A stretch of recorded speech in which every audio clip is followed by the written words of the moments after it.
This was not a breakup, it was a textbook psychological miscalculation with catastrophic consequences. Marcus displayed the classic profile of a functional narcissist. He valued Elena only while she served his self-image. The moment she ceased to elevate his ambitions, he discarded her. What he failed to recognize was far more dangerous. Elena's passivity was not weakness, but suppression. Years of emotional minimization had forced a powerful identity into dormancy. The divorce became the trigger event, and once that dormant self reactivated, Marcus was no longer dealing with a wounded housewife. He was facing a woman with trauma, power, history, and finally, permission to stop pretending. So how do you even measure a screw-up of this magnitude? For Marcus Hale, the lesson was about to be brutal. Some power plays don't just cost you, they absolutely wreck you. For 7 years, he'd built a life with a woman he clocked as tame, basic, and totally irrelevant. But tonight, surrounded by the city's real shot callers, he was about to see her in a whole new light. She wasn't trailing behind him. She was on the arm of a dude whose name was basically a credit card with no limit, and the reality of his mistake finally hit Marcus like a truck. He didn't just sideline a wife, he gave up the entire kingdom. Buckle up for this spectacular downfall. Drop a comment with your city and hit subscribe. Okay, let's zoom in on the moment it all went down. A crazy Thursday thunderstorm is hammering the windows of a house on Maple Street, the definition of a nobody neighborhood. Inside, you got Alara Quinn going through the motions, a masterclass in playing the perfect wife. That knife hitting the cutting board is like a countdown timer on 7 years of her life. 7 whole years. She pauses, knife in the air. An entire era spent making dinners that were cold before he even got to them. 7 years keeping up a house that never felt like a home. 7 years acing the role of being exactly what Marcus needed. Quiet, agreeable, and basically invisible. Then the front door slams open and the whole charade gets canceled. Alara doesn't even flinch. She'd gotten so good at reading Marcus's vibe that his entrances were like a weather report. The speed of his walk, the thud of his briefcase, the deafening silence that followed. Tonight's arrival was screaming Category 5 frustration. "You're home early," she notes, her voice totally flat as she keeps on chopping.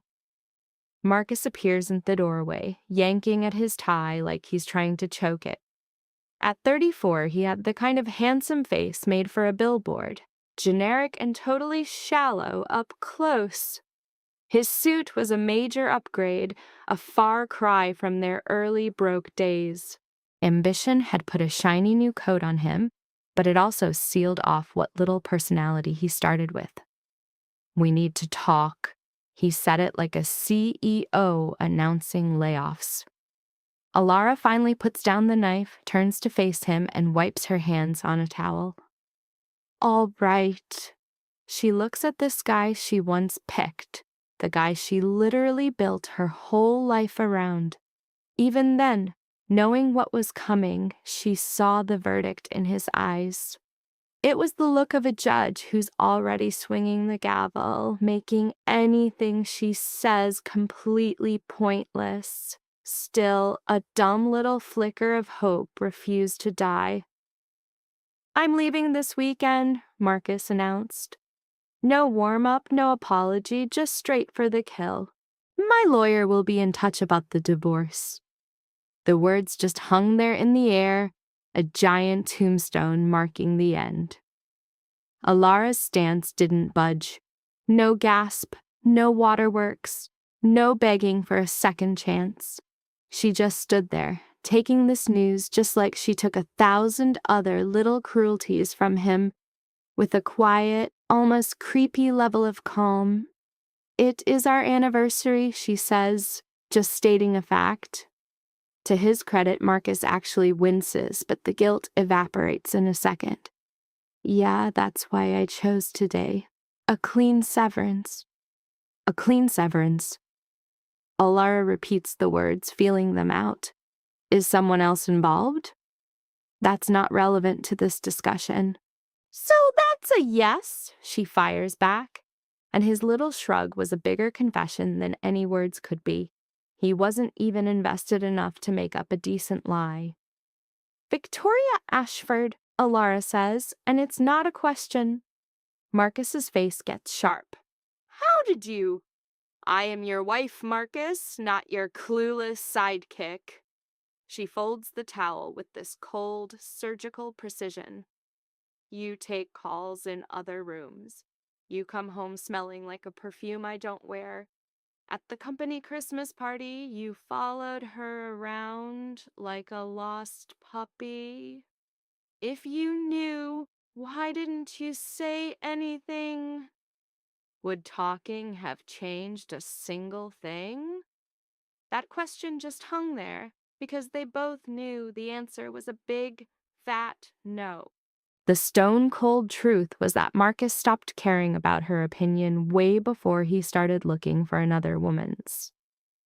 Victoria understands my world, Marcus said, getting all defensive. She's built for it. She's a strategic asset. And I guess my strategic value has run out. Don't be so dramatic. But it is a cold-blooded move, isn't it? You're just executing an upgrade. His whole argument was a joke of self-justification. The partners, the clients, they're in a different league. Victoria's father practically owns the city's commercial real estate. Her family is the leverage I need. You're not. Alara's voice was still locked on ice, a level of calm that was way scarier than any screaming match. I'm just trying to get the timeline straight. At what point did your review of my worth come back showing I was a liability? Marcus shifted on his feet, getting super uncomfortable. This was not the scene he had practiced in his head. He was ready for crying, for yelling, for desperate pleading. This quiet takedown of his entire personality was leaving him with zero defense. It wasn't one thing, he managed to say. It was just a slow fade. We want different things. We want different things, she repeated quietly. Is that the official story you've cooked up? What do you want? An apology? Fine. I'm sorry our venture failed, but I'm not sorry I'm moving on to a more profitable one. Profitable. The word tasted like poison coming out of her mouth. And what part did I play? Was I the startup funding dumped as soon as a better offer came along? You're twisting the situation. Am I? For the first time, a blade of steel slid into her voice. Not angry, but freezing cold and crystal clear. You were a nobody when we met, Marcus. A junior lawyer drowning in student loans, pulling 80-hour weeks for a company that saw you as a number. I was the one who made your life stable, who put up with every insult. Every time you were passed over for a promotion, every single humiliation, I built this home to be your safe house while you fought your little corporate war. And I appreciate that, but I'm not good enough for the winner's circle, not connected enough, not rich enough. Alara's hands were now clasped tight in front of her. You're not even going to try and sell me a nicer lie, are you? Marcus's jaw tightened. You want the brutal truth? Fine. Look at yourself, Alara. When was the last time you went to a fancy salon? When did you ever buy anything that wasn't on a clearance rack? You're happy with this? He waved a hand at the kitchen, the house. This tiny existence. I am not. Tiny. The word was barely a whisper. I'm making partner next year. Do you even get what that means? The galas, the networking, the whole performance. I need a wife who's fluent in that world. Victoria can command a room. She understands the politics of power dressing, the subtle art of conversation. She elevates my status. You drag it down. You make me look average. The poison in his words was way stronger than he probably meant, but he didn't even try to take it back. I am not average, Alara. I was never meant for this life of scheduled boredom and budget trips. I am exceptional. Alara took this final judgment just like all the others, silently with the terrifying stillness he'd always noticed but never understood. Even now, as he was torching her entire world, as her 7-year investment was being written off as a total loss, she just wouldn't break. She was robbing him of the satisfaction of a predictable meltdown. "When did you become this?" she asked, her voice soft. "Become what?" "Someone who sees people as tools. Someone who thinks a partnership is just a corporate merger." Marcus grabbed his briefcase. "You know, I didn't come here to get analyzed. I came here to tell you our contract is over. My attorney will call. You can have the house. I'll handle the mortgage until it's sold." How incredibly generous. Don't be sarcastic. It's an ugly look. He stopped at the door, half turning. "For the record, you were a good wife. Just not the right one for this next chapter of my career." "And for the record," Alara shot back, "you were never the man I thought you were. Just a fixer-upper project I finally realized was a lost cause." A flicker of something, maybe guilt, maybe truth, crossed his face before he snuffed it out. "I'm sending movers for my stuff on Saturday. Don't make this any more complicated." "Marcus," she said, and he actually stopped, waiting. "Does Victoria know?" "Know what?" "About your process, that when her own usefulness starts to fade, when a better deal comes along, you'll get rid of her with the exact same ruthless efficiency you're showing me right now." His face hardened into a mask. "That is the key difference between you and her. She is not a depreciating asset." After he left, Alara just stood there in the kitchen, completely still, listening to the rain and the new, massive silence in the house. The ingredients for a life she was no longer part of were left abandoned on the counter. The water she'd been boiling was now completely cold. So get this. The whole room is frozen like a scene from a messed-up play right after the big twist. She strolls into the living room, cool as a cucumber, and plants herself on the very couch they fought over 5 years back. He wanted leather, she wanted fabric.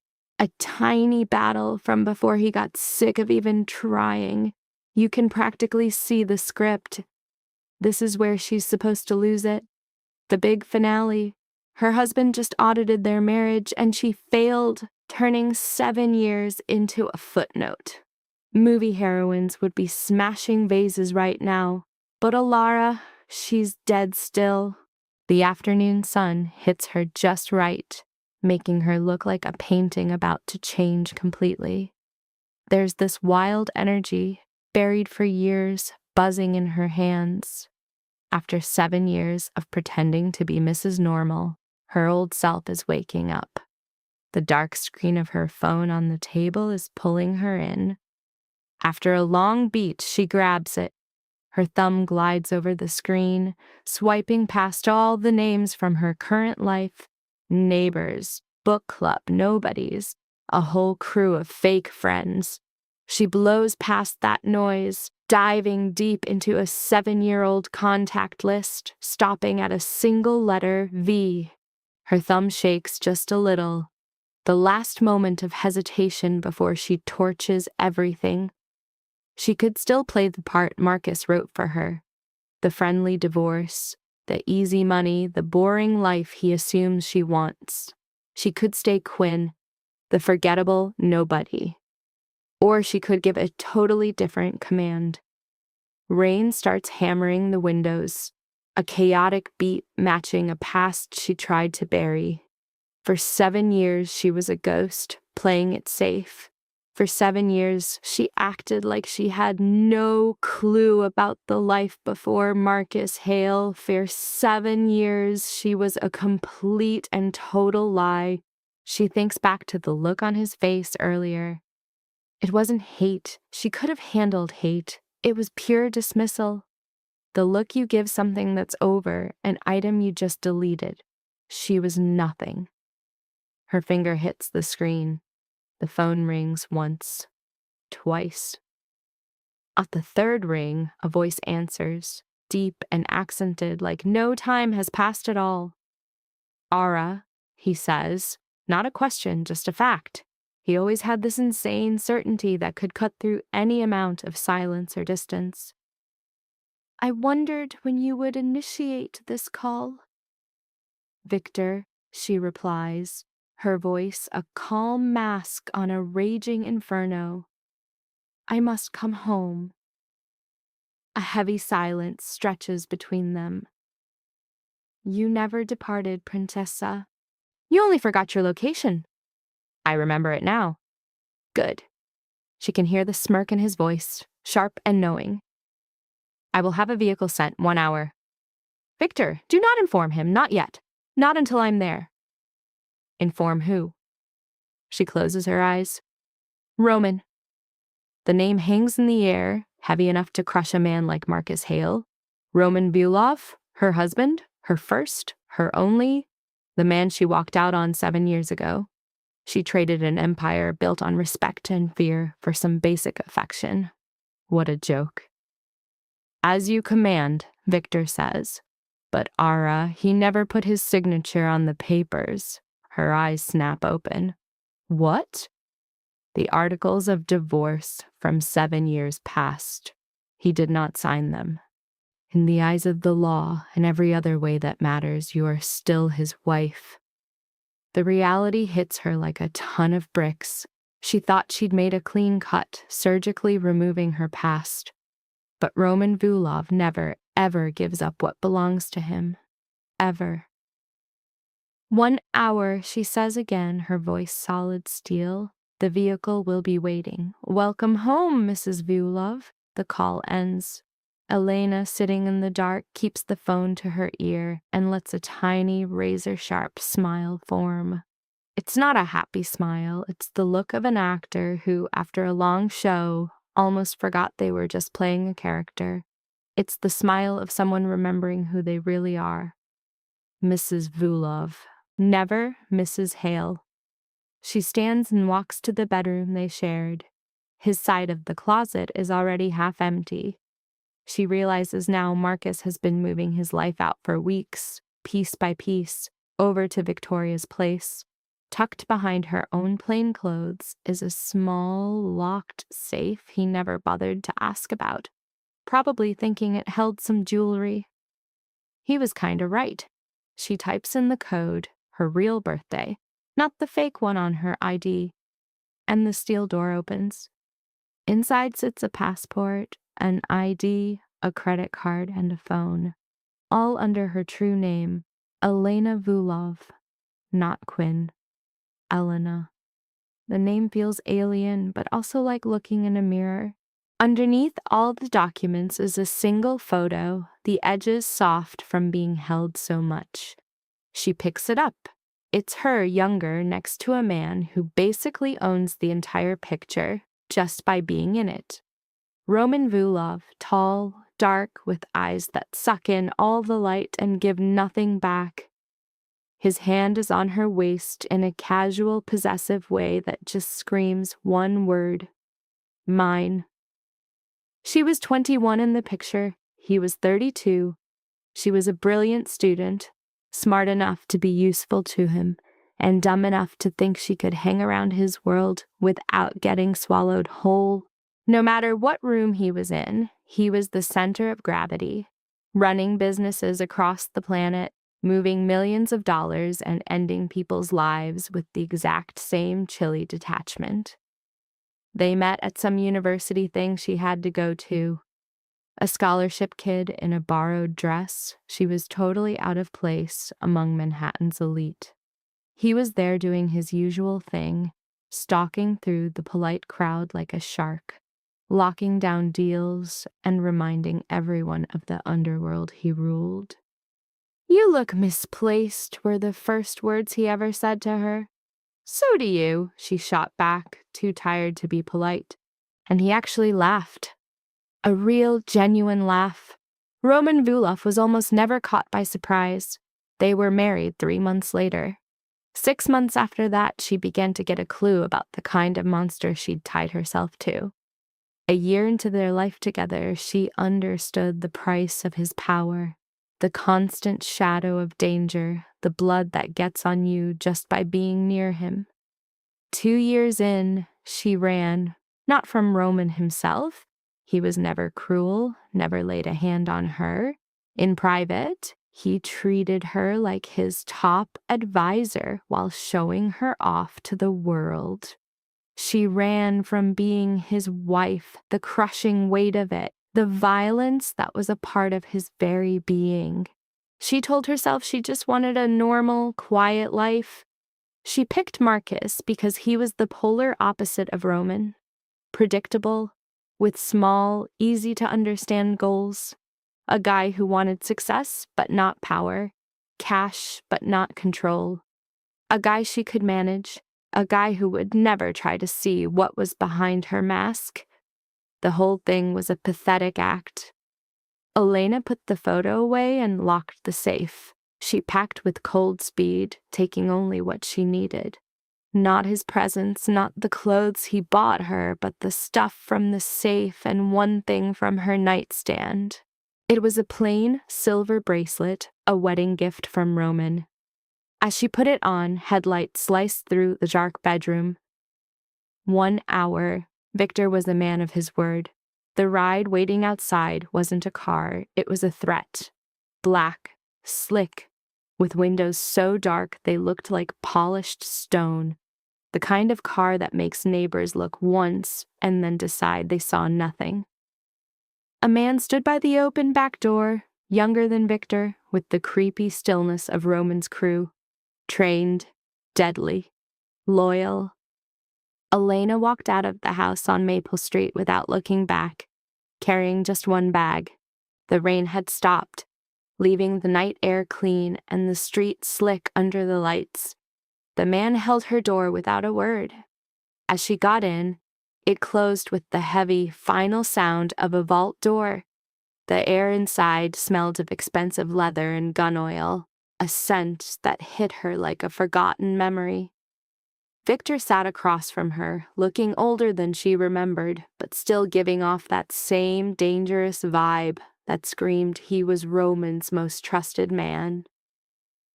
"You look well," he said in Russian. It was always their private language, a wall to keep out people like Marcus.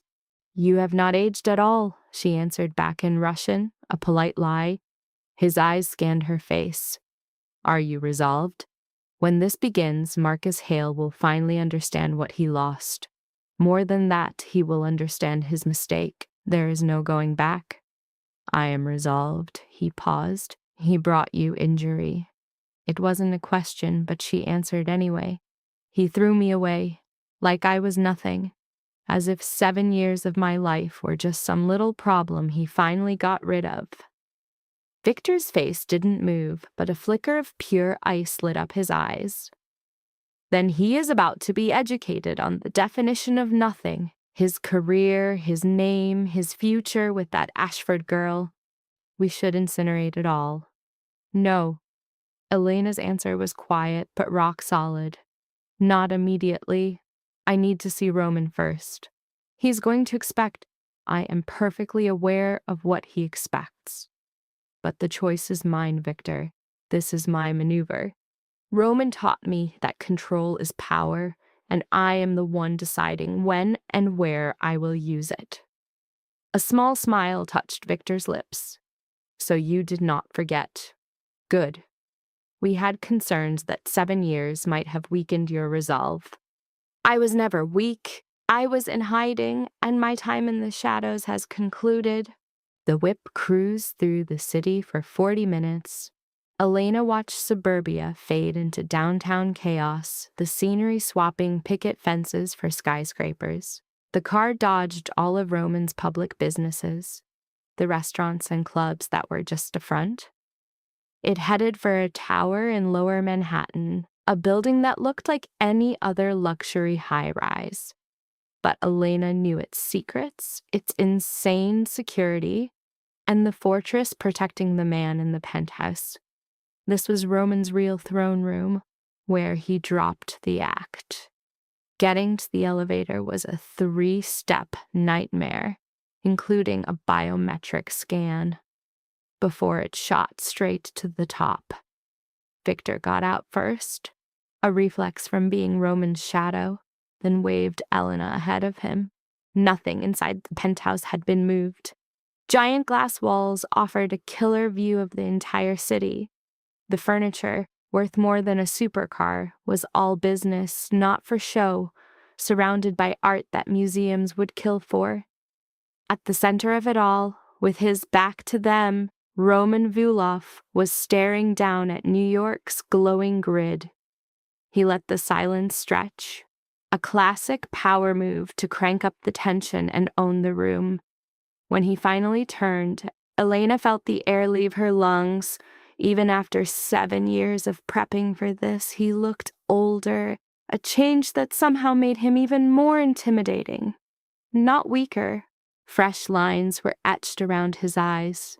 Specks of silver now ran through the hair at his temples. He was wearing a suit that easily cost 10 grand, fitting him so perfectly it looked like it was part of him. His eyes locked onto hers, and for a split second, the world just stopped. Then Roman's lips curled into a smile, the look of a guy who waited 7 years for a victory he knew was guaranteed. "Hello, Elena?" Her real name, not Alara, spoken in a way that was both a promise and a warning. "Hello, Roman." Victor backed into the elevator, ditching them as the high-tech doors whispered shut. "I heard about your husband," Roman said, moving to a bar to pour 2 shots of vodka. The booze was some rare vintage you couldn't buy anywhere. "Your ex-husband, technically, though you were never legally his. Marriage implies certain freedoms you never had. You forgot to sign the papers. They were never sent to me." He passed her a glass, his fingers intentionally brushing against hers, a deliberate, calculated touch. "They were sent back. Your lawyer should have told you." "Oh, she did. I just figured you'd rejected them." "I did, but only after making sure you'd never find out. It was crucial you thought you were free." He held up his glass. "To freedom, then, and the moment you realize it's just an illusion." They both downed their drinks. The vodka burned her throat in a familiar way. "Why?" she demanded. "Why let me believe I was divorced?" "Because you needed to think the escape was real. You had to feel like your new life was a genuine win." Roman set his glass down, his eyes trapping hers. "If I had forced you to stay, you would have ended up hating me. I needed you to come back willingly, fully understanding where you belong." "That's just manipulation." "It is. The other option was telling you the truth, which would have wasted 7 years of very expensive patience. So no." He closed the gap between them, his cologne so thick in the air she could finally make out the color of his eyes. They weren't black, she remembered now, but the deepest shade of brown imaginable. "I was always sure you would come back, Elena. I knew that with enough time, you'd remember who you really are. The only question was when." "You sound pretty damn sure of yourself." "My confidence comes from knowing you better than Marcus Hale ever could, and sometimes even better than you know yourself." His hand came up, his fingers tracing the line of her jaw with a gentleness that felt totally wrong for him. "You tried to live a normal life. You gave it a real shot, but that role was never written for a star of your caliber." Elena shut her eyes, fighting the pull he always had on her. He said I held him back, that I wasn't enough for his new world. Roman's hand went still. When her eyes snapped open, his face was a mask of cold fury. He said that, and then some. Victor mentioned he hurt you. I wasn't aware he was also stupid enough to disrespect you. What's the difference? It's over. I left. It makes all the difference. Roman's voice was a low growl, scarier than any yell. Because nobody speaks to my wife that way. Nobody puts a price on what is mine. No one. He took a step back, his iron self-control kicking back in. Makes you feel less than what you are. I'm not yours anymore, Roman. I chose to leave. And yet here you are in my home wearing my bracelet, drinking my vodka. His smile was sharp enough to draw blood. You can fool yourself, Princessa, but you can't fool me. You're here because you've finally admitted the truth. And what truth is that? That you were never built for small men with small ambitions. That a simple life, a simple love, and simple dreams don't fit you. They never did. He walked over to the window, looking down at the city spread out like his personal kingdom. This is your world. With me, this is your reality. It always has been. Elena moved to stand beside him, close enough to feel his body heat without actually touching. Below, millions of people scurried around, chasing their own little dreams. She had fought so hard to be one of them. So what's the plan? She asked. That depends entirely on what you want. She imagined Marcus's face, probably with Victoria, celebrating his freedom from a marriage he saw as a burden. She remembered the look he gave her, like she was just a problem he'd finally solved. She thought about 7 years spent shrinking herself, getting quieter, smaller, less. I want him to get it, she finally said. I want Marcus Hale to look at me and understand exactly what he threw away. Revenge, then, a lesson. She faced Roman. I want him to learn the price of underestimating someone, of treating them like they're disposable. Roman's smile got wider, full of predatory satisfaction. That can be arranged, but be warned, there's no going back from this. Marcus Hale's life as he knows it will be systematically torn apart. His social status, his career, his future with that Ashford woman, it'll all turn to dust. And everyone will know why. Everyone will know he was married to Elena Volkov and was too blind to realize what that meant. Good. Are you positive? This stops being about him. This becomes about you taking back your crown, your true place with me, as my wife, my partner, my equal. No more running, no more hiding. Elena stared at her reflection in the glass, a ghost floating over the city lights. For 7 years, that face belonged to Alara Quinn. Sweet, quiet, forgettable. But standing here in Roman's den, with his gift and his booze, she saw someone else. She saw Elena Volkov, who she was, who she tried to kill, who was always just waiting underneath. I'm positive, she confirmed. Roman's hand closed over hers, their fingers lacing together with an old, familiar ease. In that case, welcome home, my love. It's time to reintroduce you to everyone. Outside, the rain started up again, but inside, Elena felt a warmth she hadn't felt for 7 years. It wasn't the steady, weak heat of her life with Marcus, a flame that never quite chased away the cold. This was something else entirely. This was the heat of a wildfire gathering strength, ready to burn it all down. Marcus Hale had made a colossal, life-ruining mistake. He'd dumped a woman he saw as weak, plain, and harmless. In reality, he'd just double-crossed the wife of New York's most powerful man. He was about to get a lesson on the difference. The first morning of her new life felt like waking up in a body she'd forgotten. Elena stood in the penthouse bathroom, looking at her reflection with a cold, hard stare. Same face, same body, same woman who was chopping vegetables in a boring kitchen just 24 hours ago. And yet, a massive shift had happened, like a bone snapping perfectly back into its socket. Roman appeared in the doorway behind her, wearing a charcoal suit that cost more than Marcus's monthly paycheck. He caught her eye in the mirror. "You didn't sleep," he observed. "Neither did you." "I rarely do." He walked closer, fixing his cufflinks like a pro. "Victor is ready. Some moves have to be made now. You wanted Marcus to understand what he lost. That means we have to set the stage." Roman's hand rested on her shoulder, its heat sinking through the silk robe she'd borrowed. "Unless you're having second thoughts."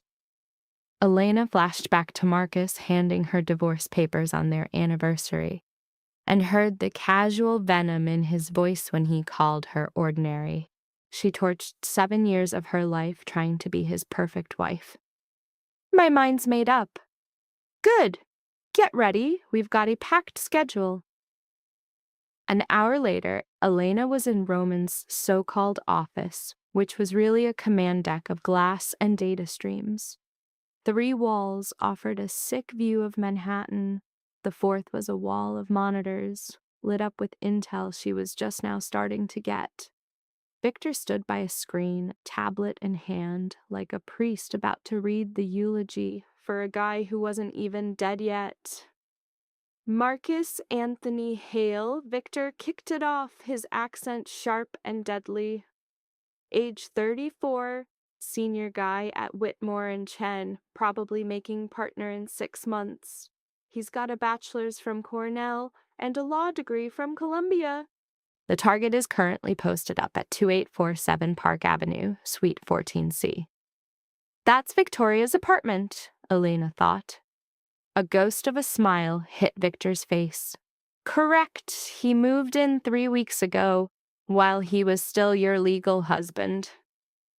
Roman sank deeper into his chair, steepling his fingers under his chin like a judge about to drop the hammer. "Continue. His net worth is a measly $340,000, mostly locked up in retirement funds with Ashford Financial Group. He's leasing a BMW, faking it with suits he can't afford, and running a 30% deficit just to keep up the scam." Victor flicked to another screen. His promotion to partner is completely dependent on locking down the Ashford family as a client for good. Victoria's dad, Richard Ashford, runs a commercial real estate empire valued at around $800 million. So this was never about them, Elena realized, her voice totally hollow. He's just using her to get his hands on her father's kingdom. You got it. A partnership at that firm isn't about skill. It's bought by landing a client that massive. Marcus has been scheming to become the head lawyer for the Ashford family's East Coast business. Roman's face was a blank slate, but Elena could see the machine behind it, crunching a million possibilities. A grandmaster moving people like pawns.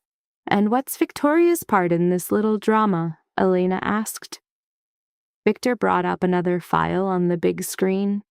The monitor displayed a glossy photo of a woman in her late 20s, a blonde with an almost freakishly perfect, chiseled look.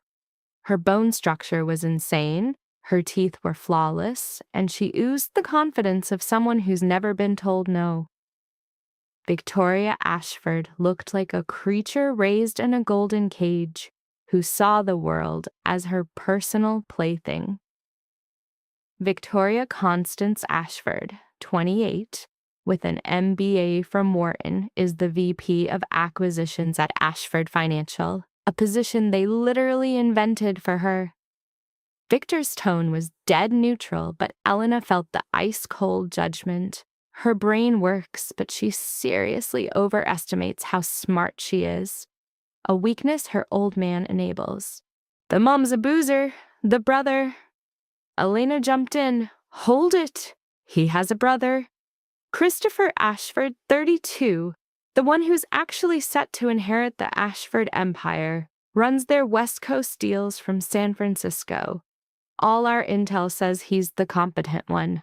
Victoria is the trophy, the one they show off at charity events and company parties. The info clicked into place for Elena, laying bare the whole pathetic setup. So Victoria needs Marcus just as much as he needs her. She wants to be taken seriously. A husband with his own status makes her look like more than just a decoration. Excellent, Roman noted. You've always had a sharp grasp of power games.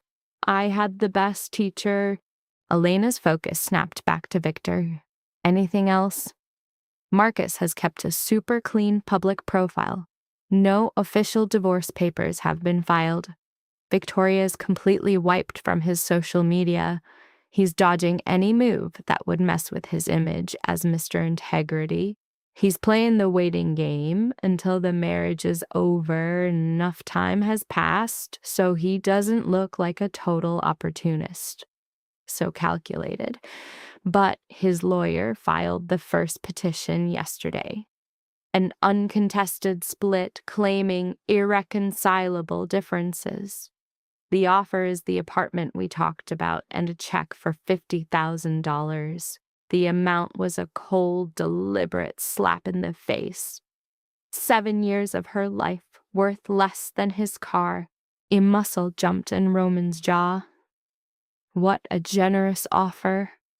I don't want his cash, Elena said, her voice completely flat. Of course you don't. You have your own.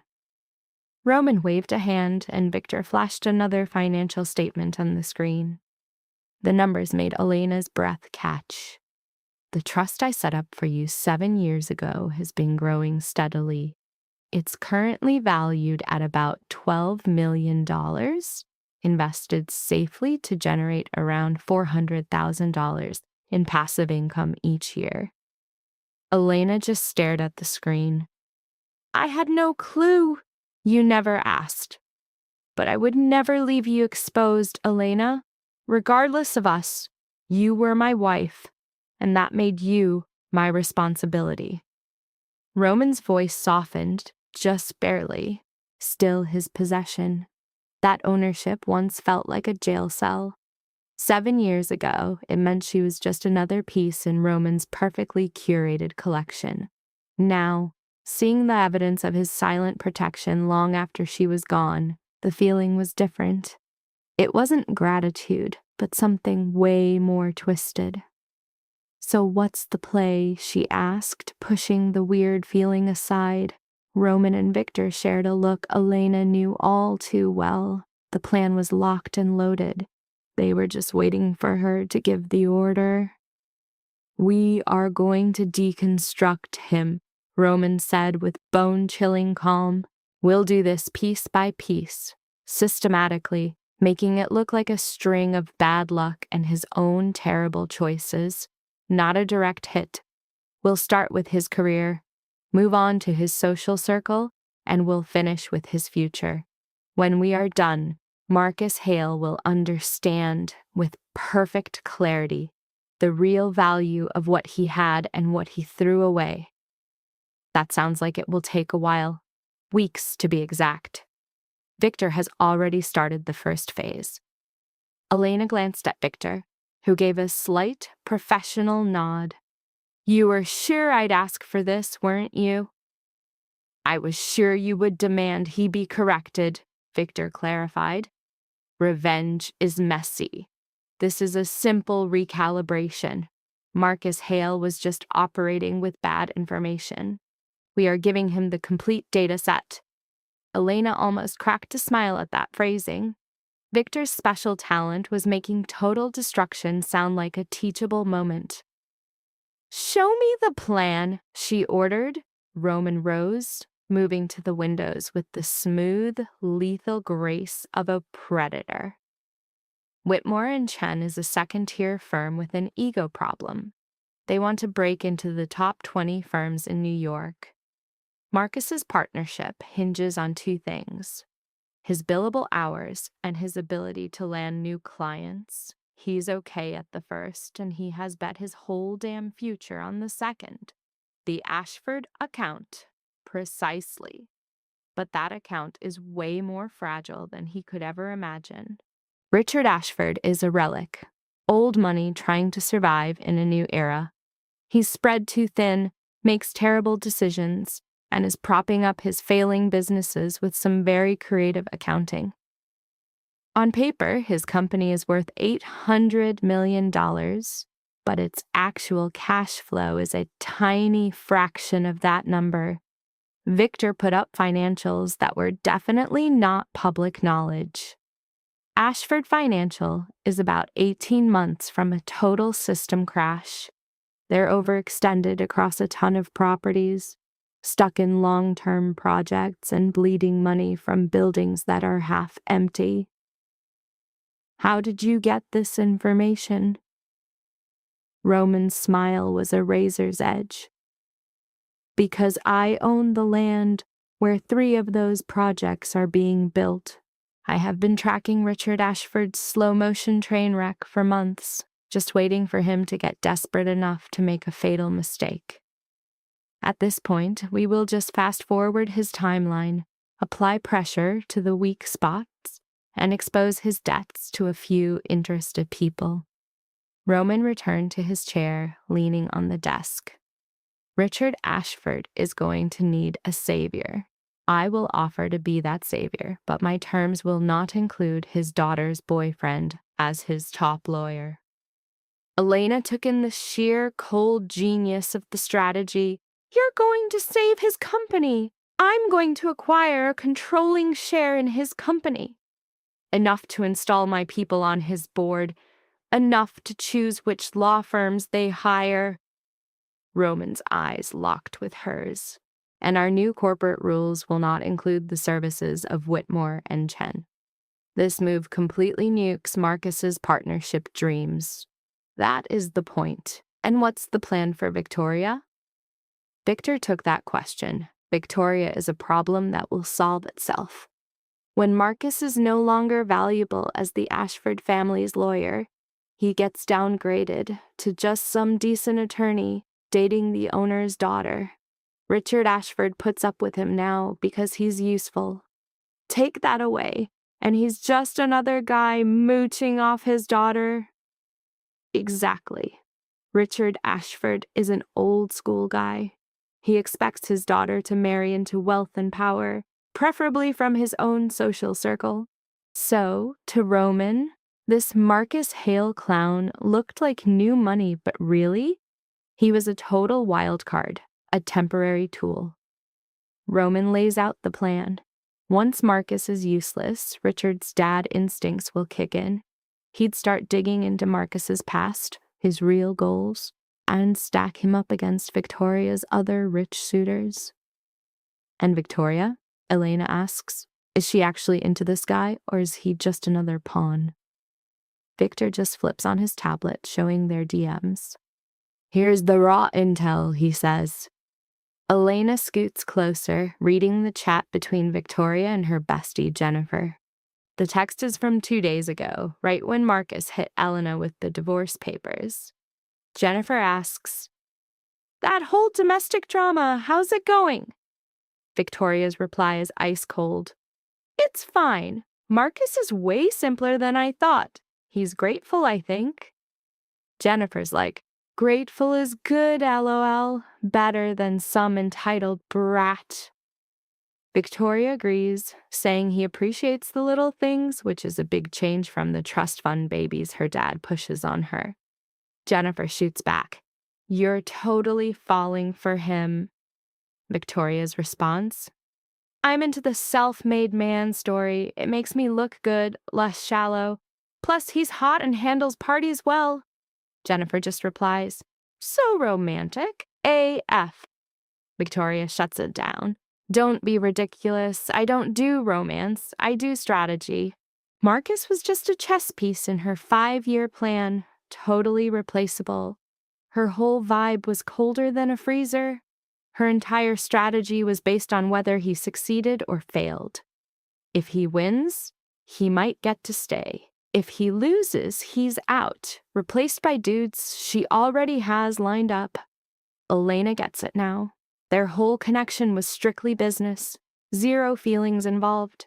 Just 2 killers circling each other, both thinking they're in charge. She's just like me, Elena says quietly. Roman totally agrees. Which means this breakup will be clean. No real feelings are involved, just a business deal. Take away the money and the whole thing crumbles. So what's our move? Elena asks. Victor started phase 1 yesterday. Today we hit the gas. Roman glances at his Patek Philippe, a watch that costs more than a Lambo. In about 2 hours, I'm meeting Richard Ashford. He has no idea I'm about to launch a hostile takeover of his entire company. His only choice is to give in. The guy is flat broke, and my offer is his only lifeline. He'll have to swallow his pride to survive. Victor's tablet goes dark. While Roman's doing that, we have a different mission, which is bringing Elena Volkov back into the high society world she ghosted. Your 7-year disappearing act has made everyone forget you. It's time for a comeback. The idea zaps Elena, not with fear, but with pure, high-voltage energy. She spends 7 years being a complete nobody. Her whole Quinn persona, Marcus Hale's quiet wife, was a perfect camouflage. To become Elena Volkov again was to step back into the spotlight. The danger, the power, the insane pressure. I'm not fully prepped for this, she admits. Roman gets up, walks around his desk, and kneels right in front of her. This power move, getting on her level, was a calculated hit that broke through her walls harder than any of his boss man speeches ever did. You were always ready, he says, his voice low as he takes her hands. You had it when we first met. You had it when you left. It's always been there, just sleeping. We're just waking it up. What are the odds I messed this up? 0. You can't know that for sure. I'm confident because I know you. I watched you hide a genius-level brain for 7 years. That takes insane discipline that only made you sharper. Marcus Hale tried to break you, but look at you, still standing. His grip gets a tiny bit tighter. You're not the same woman who made a deal with me, Elena. You're tougher. And now you've got this cold rage that makes you a total monster. I don't want to be a monster. I know. And that's what makes this perfect. He stands up, pulling her with him. Victor's right. We've got work to do, starting with your whole look. What's wrong with my look? Roman and Victor share a look that would have been hilarious if things weren't so serious. The Quinn look was all about function, Victor says super politely. The Elena Volkov look needs a whole new visual language. 3 hours later, Elena knew exactly what he meant. The place Victor took her was a secret high-end shop for people who don't look at price tags. The owner, a powerhouse named Anastasia, sizes Elena up in one look and starts pulling outfits like a surgeon. No! Anastasia snaps, her voice pure ice, as Elena reaches for a boring navy dress like she used to wear.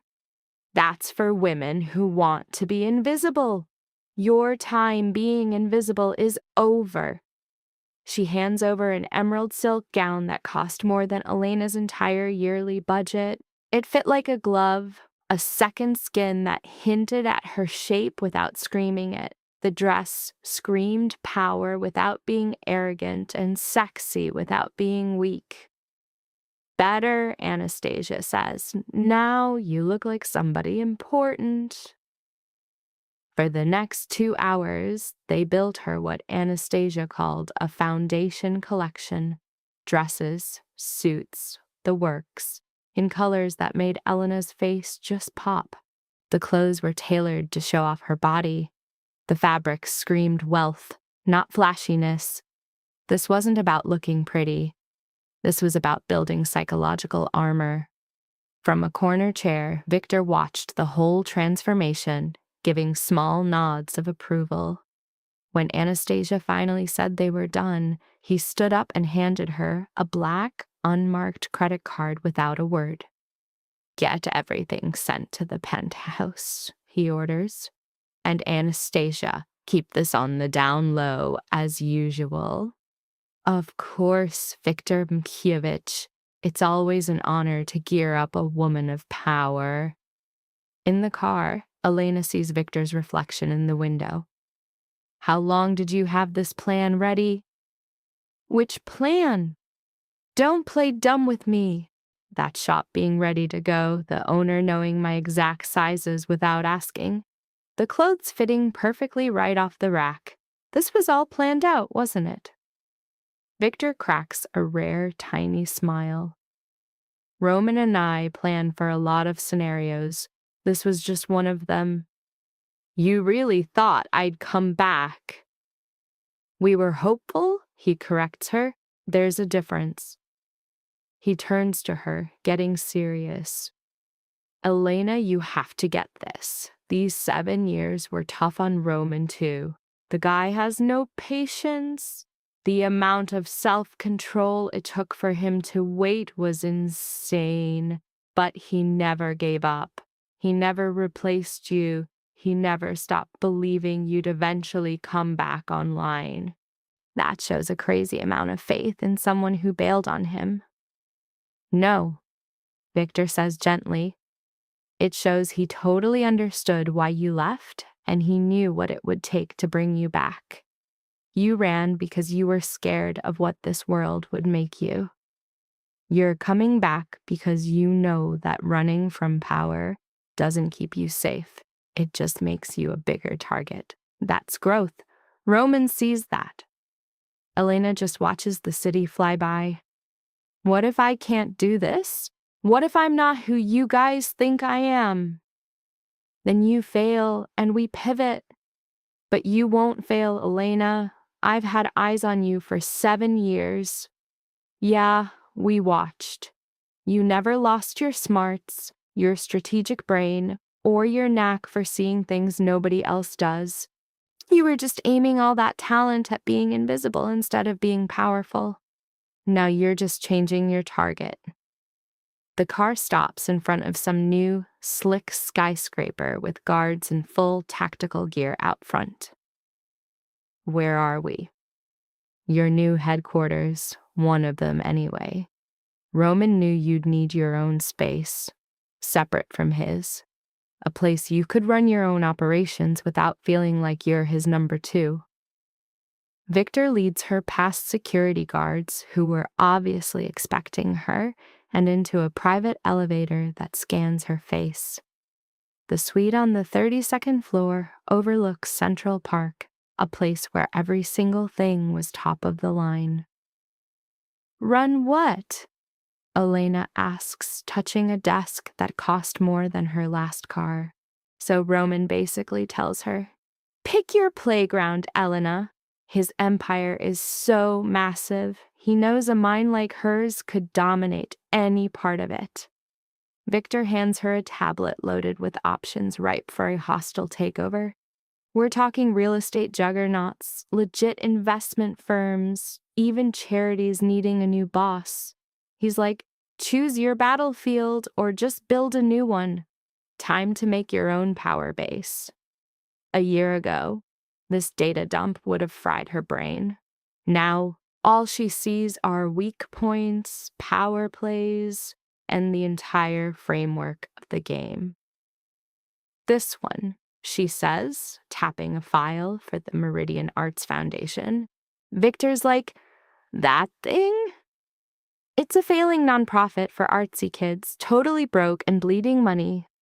Its mission is nice, but the whole operation is a dumpster fire. Roman only bought it 6 months back to stop it from completely imploding, but he hasn't decided what to do with it. "I'll take it," she says. Victor's eyebrow practically hits the ceiling. He tells her it's a total swamp of stolen funds, chaotic programs, and a board that only cares about tax write-offs. Reviving it is going to be a straight-up nightmare. "Excellent," she says. "I need a purpose that isn't just about greed, power, or revenge." She puts the tablet down. "If I'm back in this life, I'm playing by my own rules. And that means using my power for something bigger than just destroying Marcus Hale." And for the first time, Victor looks genuinely blown away. She knows Roman will approve. He's always said that power without a purpose is just being a cruel rich guy. "Handle the paperwork," she tells Victor. "I want full control of the foundation, total command. I'm gonna gut it, rebuild its mission, and turn it into something that actually matters." "Done," Victor says. "The ownership transfer will be ready by morning." He checks his phone. Roman's meeting with Ashford should be wrapped up. "We should head back. He'll want a full report." The ride back to the penthouse hit different this time. Elena wasn't looking at the city as a place to hide anymore, but as a kingdom she was about to conquer. The whole city, every skyscraper, was built on Roman's power, and now it was a reflection of hers. He's sitting in his usual chair, scotch in hand, looking like he already knows she crushed it. She takes the seat across from him and spits facts. "I'm Richard Ashford's new partner. I bought 40% of his company for $320 million, giving me control over his legal and finance teams." Roman's smile was pure, deadly satisfaction. His approval was a physical force in the room. They hadn't even said Marcus's name yet. "When Richard praised his work," she said, "I acted bored and planted the seed that bigger deals need bigger players. I suggested some elite firms with way more juice." Roman just swirls the ice in his glass, taking it all in. "Then I named 3 of their competitors, each one bigger and badder than Whitmore and Chen." Ashford's whole vibe shifted instantly. The hint that Marcus was yesterday's news landed like a tactical strike. Richard's already second-guessing his loyalty. She could see him doing the math, realizing Marcus was now a liability, and her massive investment demanded a new class of shark. "Marcus is getting fired. Probably in a few weeks. It'll be quick, polite, and absolutely final." Victor, sitting nearby, is already working his tablet. "I've started dropping anonymous concerns inside the Whitmore and Chen partnership." He explains he's planting subtle questions about how Marcus lands clients and hinting the Ashford account is shaky. This is gonna trigger an internal audit, forcing Marcus to defend turf he's already lost without even knowing it. Elena watches them, this perfect killing machine, Roman and Victor moving with the deadly rhythm of a lifelong pact. This was the power she ran from. Not just Roman, but the whole network he commands. Part of her was repulsed. Another part felt like she was finally home. "So when does Marcus realize he's screwed?" she asks. "It's impossible to know for sure. Maybe next week when Richard starts ghosting his calls or his meetings get canceled. Sooner if he's smart enough to feel the pressure drop in his career." Roman puts his glass down. "But the real moment he gets it," he says, "is when he sees you again and it all clicks." "And where will that be?" "The Garrison Charity Gala in 3 weeks." Everyone who's anyone will be there, including the Ashfords and probably Marcus, still clinging to the ghost of that connection. Roman's stare is intense. And so will we. Mr. and Mrs. Vulov making their first public appearance together in 7 years. Bingo. The thought sends a shockwave of energy through Elena. 3 weeks to build a whole new identity, one that can own that room. 3 weeks to completely erase Ara Quinn and resurrect Elena Vulov so perfectly no one will ever know it's a performance. I'm gonna need more than a new wardrobe, she mutters. I know, Roman says. That's why you have 3 weeks. He stands up, holding out his hand. We'll start with dinner. The real work begins at dawn. Victor's already hired the specialists, lawyers, PR gurus, and security consultants who build public legends. You'll be ready for that gala. Elena takes his hand, letting him pull her up. And if I'm not ready, we'll pivot. It's what we do. Roman's thumb traces circles on her hand. But you will be, Elena, because you're not doing this alone anymore. That night, long after dinner and the strategy session ended, Elena stood in the bathroom, thinking only of Marcus. She pictured him, probably at Victoria's place, celebrating his divorce, convinced he'd pulled off the perfect plan. The guy has no idea there's a Category 5 hurricane forming right on his doorstep. He's totally blind to the fact that the life he's building is already being taken apart by the quiet woman he cast aside, who is now engineering his downfall with a precision he can't even imagine. Roman's reflection appears behind her in the mirror. Your thoughts are screaming. I was wondering if this is too much, she admits. Is that a real question, or are you just testing to see if I let you back out? Elena meets his eyes in the mirror. A little of both, maybe. Then let me be crystal clear, he says. What we're doing to Marcus Hale is measured, it's proportional, and frankly, it's way less than he deserves for what he did to you. We're not wrecking his life, just dismantling the unfair advantage he tried to use against you. He'll get over it. He just won't get rich off your pain. Roman's hands rest on her shoulders. If you want this to stop, it stops. But don't mistake my empathy for weakness, Elena. Marcus showed you who he is. We're just making sure the rest of the world sees it too. She turns to face him, so close she can feel his breath. The skin still doesn't feel like mine. I know, he says, but it will. He kisses her forehead, a shockingly tender move from a man like him. Come to bed. Tomorrow we start turning you into a weapon for this war. Tonight is for rest. But sleep wouldn't come. Elena lay awake long after Roman's breathing evened out, staring into the darkness, thinking about the woman she was, the one she pretended to be, and the one she was becoming. None of them felt whole. None felt real. And maybe that was the point. She was never supposed to be just one thing. Not Ara, not Elena, not the meek wife or the vengeful queen. It felt like her true self lived in the space between them all, where love and power, vulnerability and strength were in a constant, delicate dance. Her phone vibrated on the nightstand. A text from a number she didn't recognize. The divorce papers are being filed tomorrow. Please confirm you got the settlement terms. J. Morrison, Esquire. It was Marcus's lawyer, just following the rules, keeping things clean.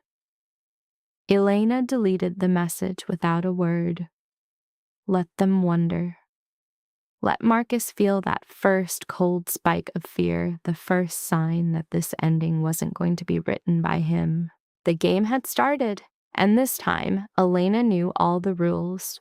The next 2 weeks were a crash course in weaponized chaos, a reminder of everything she'd run from and, weirdly, everything she'd missed. The transformation wasn't instant. It was built piece by piece, through small tweaks and big moves, through learning how to walk like the world was meant to get out of her way. Anastasia was right. Clothes were armor, but Elena found out she needed more than designer labels. She needed a certain posture, a presence, the heavy gravity of someone who owns their space without apology. Your shoulders, the consultant, a woman named Margaret with eyes like ice chips who supposedly trained royalty, snapped for the 15th time. You hold them like you're trying to disappear. All right, fix yourself. Elena's back went ramrod straight, firing up muscles that had been offline for 7 years. An upgrade. Now stride across this room like you own it. Because you don't. Roman does, which means it's yours. Go. She glided across the office, every single step a cringe fest of self-awareness. The whole thing felt fake, like she was cosplaying someone else's life. You're deep in your head, Margaret called out. Every move is a math problem. Just stop. Walk. You knew how to do this once. That was a whole different timeline. The body doesn't forget. That knowledge is baked into your muscles. Your brain needs to shut up. Margaret stood, the picture of effortless cool she'd perfected for decades. Watch me. I'm not thinking about my feet, my back, or how I look. My brain is locked on where I'm going and the fact that I have every right to be there. Nothing else matters. Elena tried again, aiming her focus on the finish line, not the journey. It felt a tiny bit less weird. A small win, Margaret admitted. We'll grind again tomorrow. Your dialect guy is here. The coach was basically a technicality. Elena's Russian was still razor sharp after all this time. She'd muttered it to herself when her husband Marcus wasn't around. A mental workout to stay sane. But Victor was adamant, saying they had to sand down the rough edges of her accent for the big leagues. You've got a Moscow accent, her coach Dmitri said in flawless Russian. It's fine for the streets, but in the circles you're about to run, there are invisible class signals. Old money versus new money. The St. Petersburg sound versus the Moscow hustle. These things mean everything to the people who notice. And Roman wants the sound of St. Petersburg high society. Roman wants a supercharged version of who you really are. Big difference. Dmitri cocked his head, sizing her up. Tell me, when you first met Roman, how did you talk? Elena remembered it instantly. A charity event, a scholarship kid in a rented dress, drowning in a sea of wealth and hiding her panic. I spoke very, very carefully, she admitted. I was terrified. I'm still terrified. Just way better at hiding it. Dmitri nodded. A solid place to start, he decided. The fear isn't the issue, Elena. It's how it shows. We're going to flip that fear into a tool of absolute power. For 2 hours, they worked on vocal power and the tiny tells that separate doubt from total authority.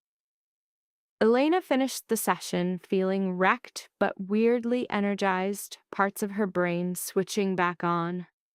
Victor was waiting outside, glued to a phone, projecting the zen-like focus of a guy running a multi-front war. He asked how it went without looking up. I feel like I'm a student again. In a way you are. This is your final exam in the school of becoming Elena Vulov. He put the phone down. Ready for the real test. That wasn't it. That was just the warm-up act. Now we take on the institution. The Meridian Arts Foundation had 3 floors of a Brooklyn building that used to be nice, but now just looked tired. The lobby smelled like stale coffee and quiet desperation. A young receptionist who looked fresh out of college gave them a distracted glance. "Can I help you?" "Elena Vulov for the board," Victor said, his voice a masterclass in professional calm. "They're expecting us." The woman's eyes shot wide open at the name, and a tiny spark of satisfaction lit up inside Elena. So the name, the brand, had arrived before she did. Perfect. 7 people were in the third-floor boardroom. They all shot to their feet when Elena and Victor walked in. They were a mix of late 40s to early 70s, dressed in the classic nonprofit uniform. Expensive enough to look competent, but not flashy enough to look rich. Mrs. Volkov, a man in his 60s, held out a hand. David Chen, chairman of the board, an honor.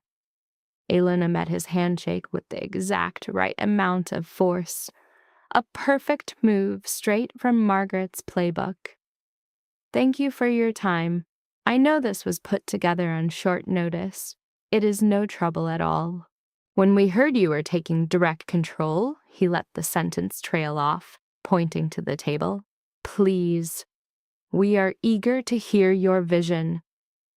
Elena took the chair at the head of the table, instantly hijacking all the power in the room.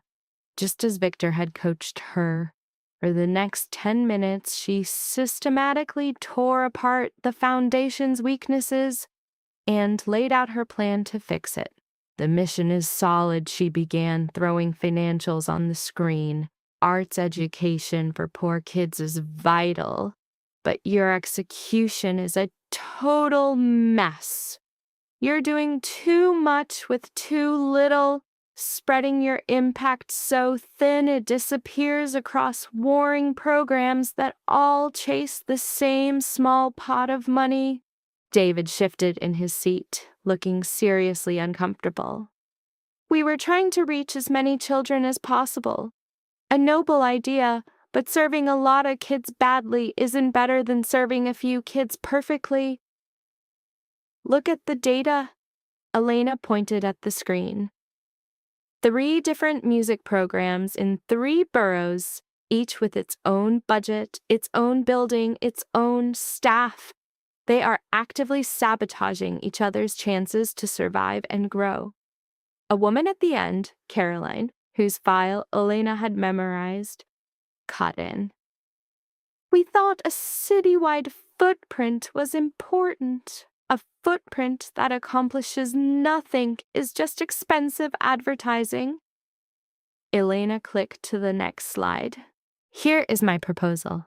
We merge the music programs into one single flagship project with all the resources pooled together. We do the same for visual arts and for theater. We cut the administrative bloat. We pump that saved money back into the programs and the teachers. We will do 3 things with absolute mastery instead of 10 things with total mediocrity." A heavy silence fell over the room. David finally spoke, choosing his words like they were landmines. "This is a radical overhaul. Some board members have very strong personal connections to these programs. I get that change is hard, but your feelings don't pay the light bill or teach children." Elena locked eyes with him and refused to look away. "This foundation has been running on good vibes and wishful thinking. You've had 2 rounds of layoffs this year alone. You're about 90 days from a 3rd one that will leave you crippled. We can stay on this path to total failure, or we can make the hard calls right now and build something that actually lasts." Caroline's defensive vibe had shifted into something that looked like actual thought. "What's your projected timeline?" "Full execution in 6 months, with the first mergers done in 90 days. Elena showed a detailed schedule she and Victor had built. "And I will be here for the entire thing. This is not some remote takeover where I just bark orders. I will be on site with your people, running this and taking full responsibility for the outcome." "That is much more hands-on than we expected," David admitted. "Good. You should expect it. This isn't just another asset in my portfolio. If my name is attached to this foundation, it will run perfectly. Elena leaned in, her voice dropping lower. I am not here to make you comfortable. I am here to make this work. If you can't get on board with that, now is the time to say so. She could feel Victor's silent approval from the side of the room. She had nailed the perfect tone of ruthless pragmatism. The board members looked at each other, having a tense, silent argument. Finally, David gave a short, sharp nod. We appreciate your honesty, Mrs. Volkoff, and your commitment. I think I speak for everyone on the board when I say we're ready to seriously consider your proposal. Excellent. You have until Friday to give me a final decision. After that, I need a 100% commitment, or my money is going somewhere else. Elena stood up, signaling the meeting was over. Victor will send over the complete strategic plan. Read it. Come with questions. The board filed out, leaving Elena and Victor alone. She held her breath until the door clicked shut, then let it all out in a long, shaky sigh. My performance? You were a beast. It was flawless. Victor gathered their papers. David will call by tomorrow with their total surrender. They need you way too much to say no, and you just showed them the brutal leadership they've been praying for. It feels like I just strong-armed a room of people who want to help kids. You gave them a rescue plan and a strategy. There's a difference. Victor's face softened, just a little. Elena, you were amazing. More than amazing. You walked in as their sponsor and you walked out as their commander-in-chief. That is not an easy thing to pull off. Elena dropped into her chair, the mental weight of the last hour crashing down on her. Is it always this draining to be in charge? Yes. But you get better at handling it. The first power grab is always the hardest. You're fighting yourself just as much as you're fighting them. He glanced at his watch. We gotta go. Roman's waiting for dinner, plus you got a fitting right after. For the gala. Anastasia finished the gown. And man, the dress Elena saw that night was a showstopper. It was made of midnight silk that just ate the light, looking pitch black in the shadows. The neckline screamed power, not party, with a back cut so low it was basically a challenge. It clung to her like it was made from her own shadow. This is overkill, Elena breathed, looking at her reflection. It's exactly what's needed, Anastasia shot back, tweaking fabric. You're not walking into that party to blend in. You're going to put everyone on notice that Elena Vulov never left. She was just waiting. This dress says all that. It makes you look formidable, dangerous, and gorgeous, which you already are. Anastasia stepped back to admire her masterpiece. When Marcus Hale sees you in this, he's gonna realize he never really saw you at all. That single burning image, the look on Marcus's face, had been looping in Elena's mind for days. She'd practiced the moment 100 times, trying to game out his reaction, to prep for anything. But in this dress, she knew no simulation could touch the real thing. This was bigger than revenge now. This was taking back her soul. The week that followed was a whole new kind of test. Roman made her come to all his dinners, these sketchy meetings where deals were made and loyalties were locked down in quiet rooms.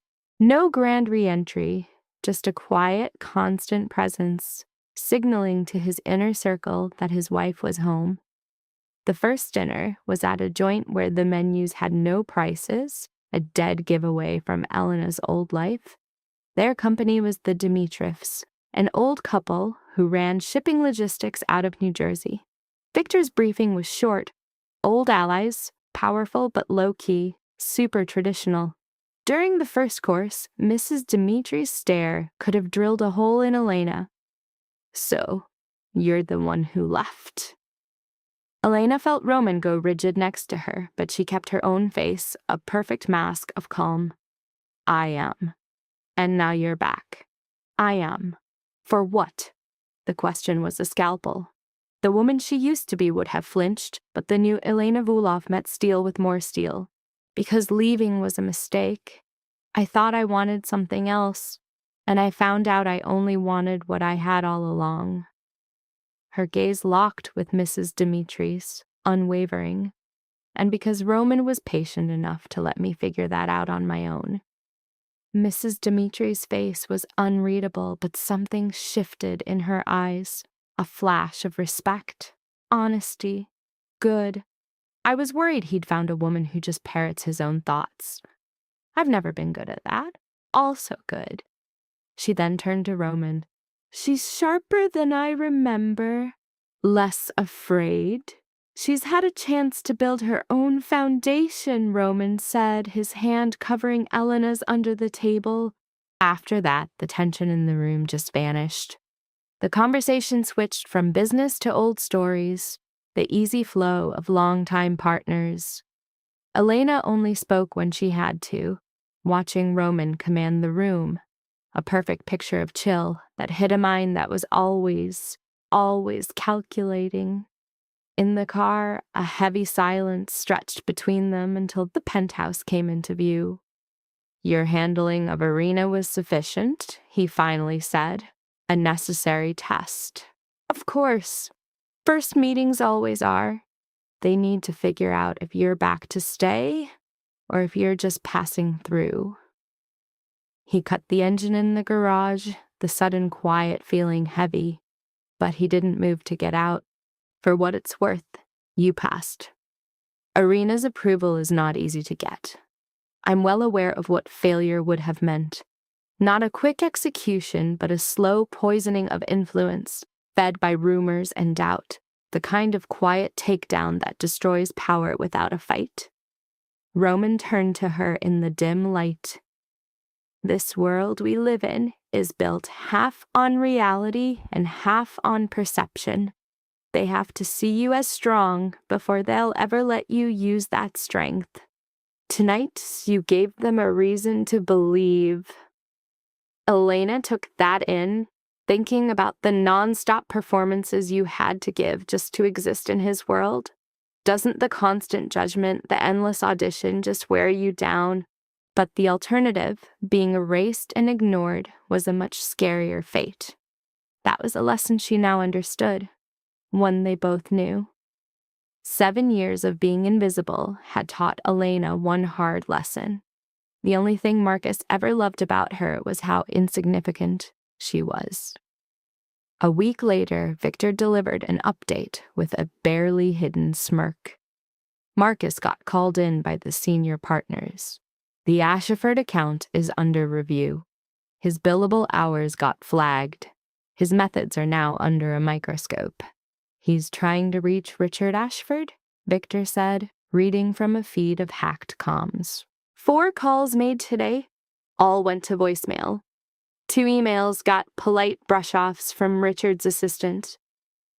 The target's anxiety level is rising. "Perfect," Roman said, his eyes glued to a tablet. "Let the panic simmer. It messes with a man's ability to think straight." Across the room, Elena felt a strange conflict. The sharp taste of victory mixed with a primal kind of fear. What's going to happen when he figures out Victoria's dad is cutting him out? He'll get desperate, make mistakes, and speed up his own downfall, Roman answered, finally looking up. Feeling conflicted? No. Just thinking about how much satisfaction I'm supposed to be getting from this. "I take no pleasure in this," Roman stated, his voice clinical, detached.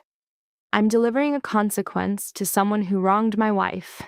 To me, it's a simple, emotionless transaction. For Elena, though, it was a full-blown emotional storm, a twisted knot of justice and guilt, of power and terror. She had wanted Marcus to hurt, to understand just how much he'd lost. The reality of watching him fall apart was totally different from the fantasy. Victor's phone buzzed. A slow, predatory smile spread across his face as he looked at the screen. Victoria just posted dinner at Lasark with her father's crew. Marcus is nowhere to be seen. "Let me see," Elena ordered, and Victor tilted the screen for her. The photos showed Victoria in a pricey dress, her smile a practiced, airbrushed lie. Richard Ashford was at the head of the table, surrounded by powerful-looking men. There was no seat saved for Marcus. His name wasn't mentioned. He'd been digitally executed. Elena handed the phone back. "She's already cutting the cord, as expected." Victoria's smart enough to feel a power shift.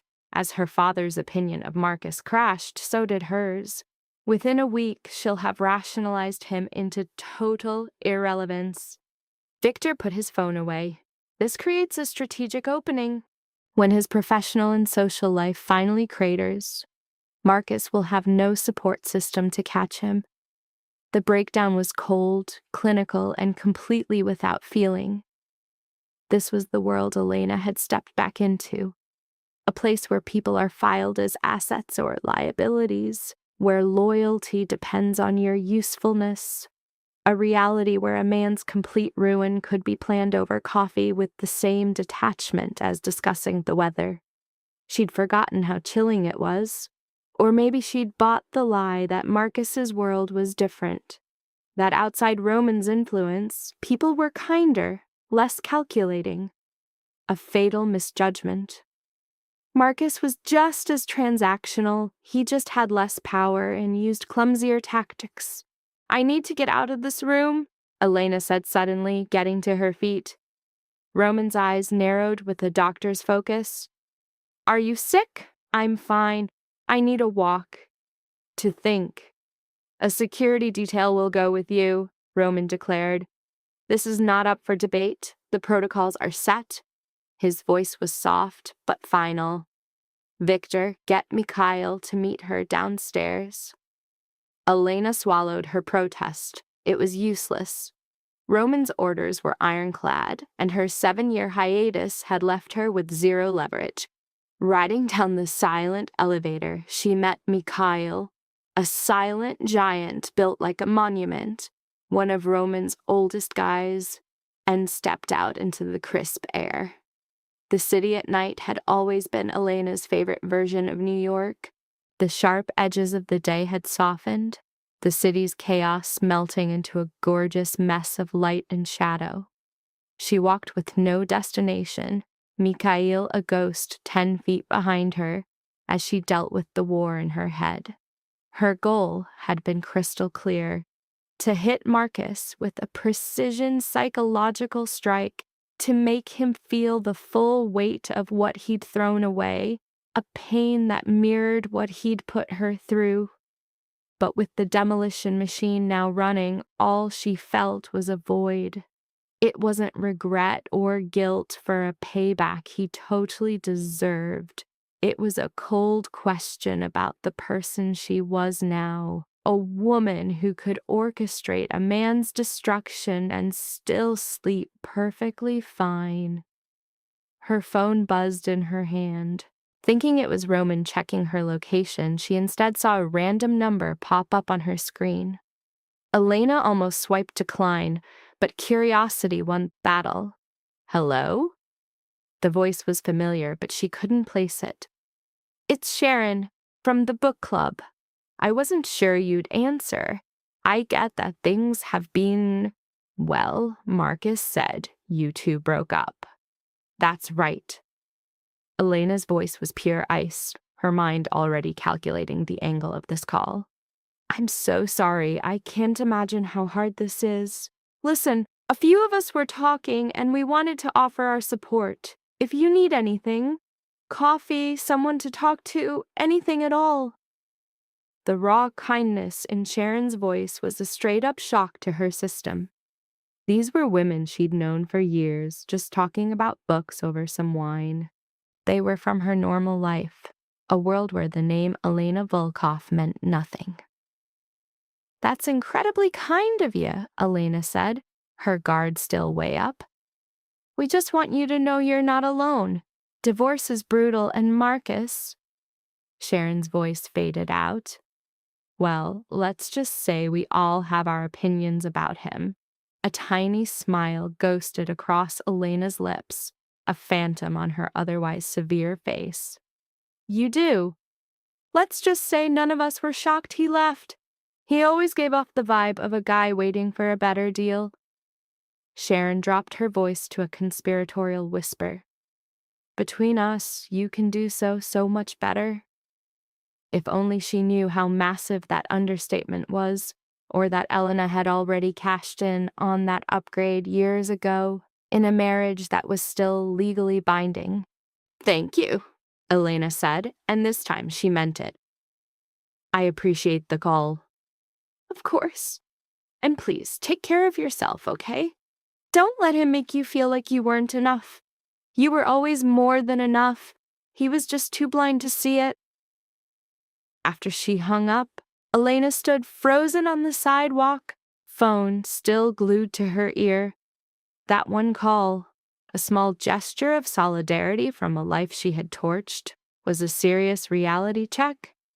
Not every human interaction was about strategy and backstabbing.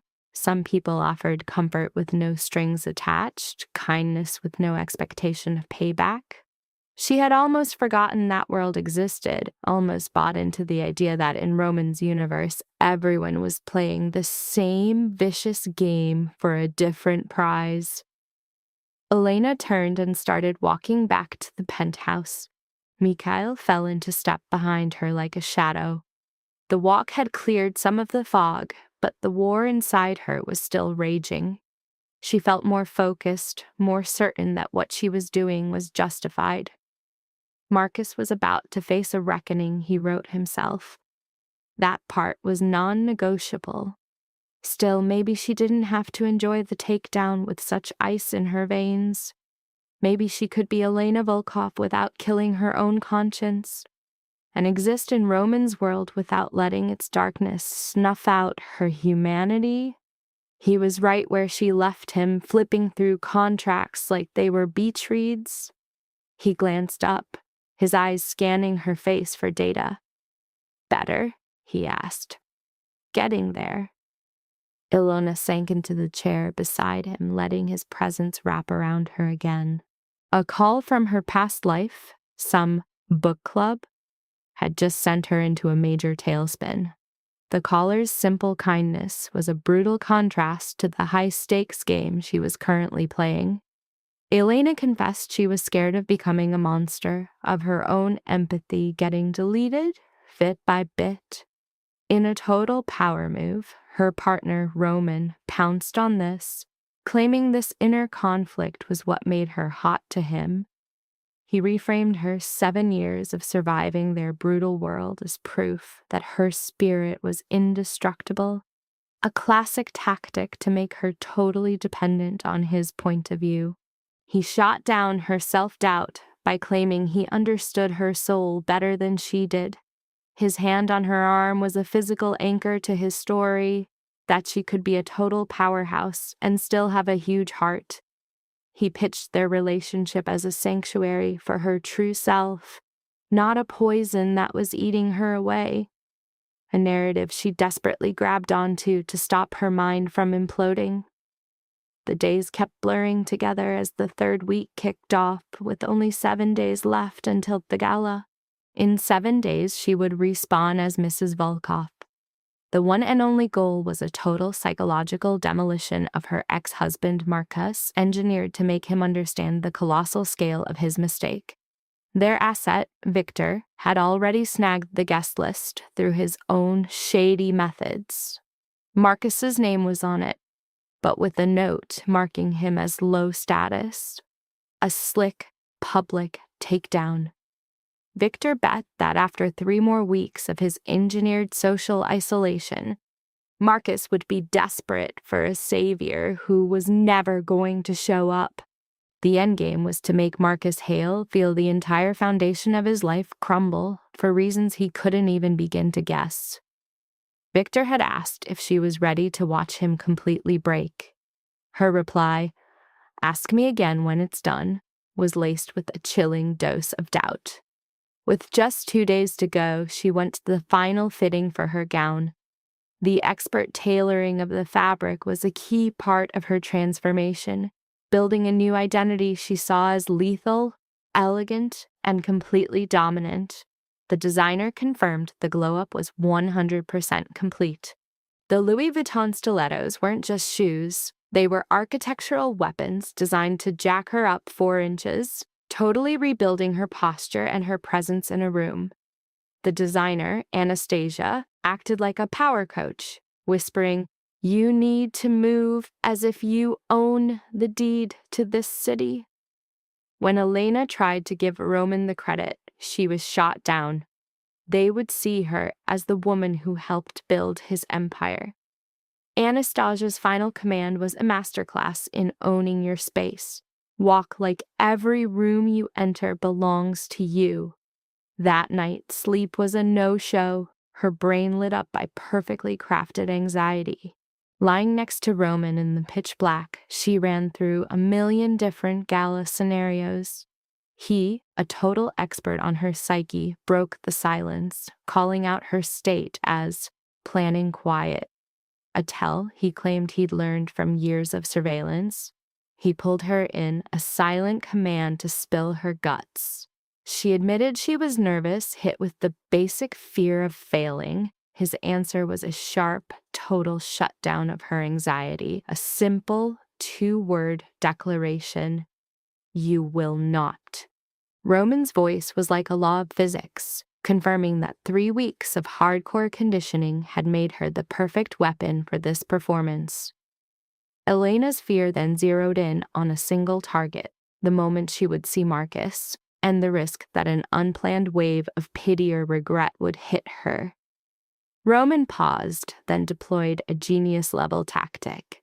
He gave her permission to feel whatever came up, reframing any emotional reaction as her own choice, not a glitch in the master plan. He spun this story even further, recasting the whole event not as revenge but as closure, a concept her brain could digest way easier. He offered a fake choice. Is this about making Marcus suffer, or is it about your own healing?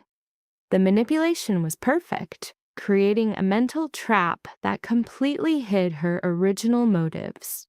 The sheer size of the prep had turned the whole mission into a stage play where she'd forgotten why she was the main character. Finally, she found her real reason. She wanted him to see her as a boss, winning at life and totally untouchable, to plant a seed of lifelong regret for ever letting her go. Roman smoothly polished this, rephrasing it as showing him what he could have had.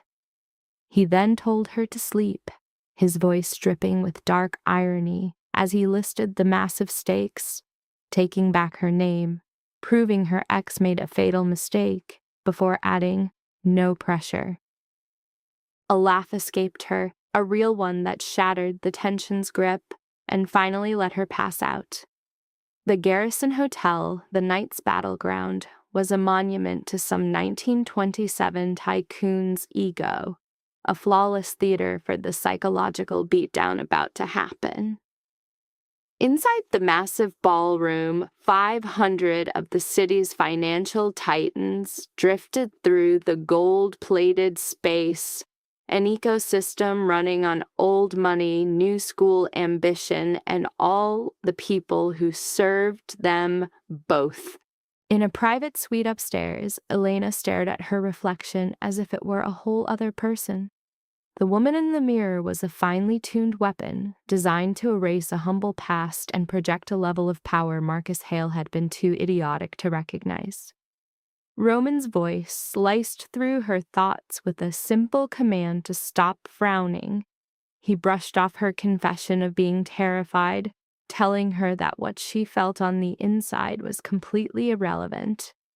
The mask of absolute control was the only reality that mattered.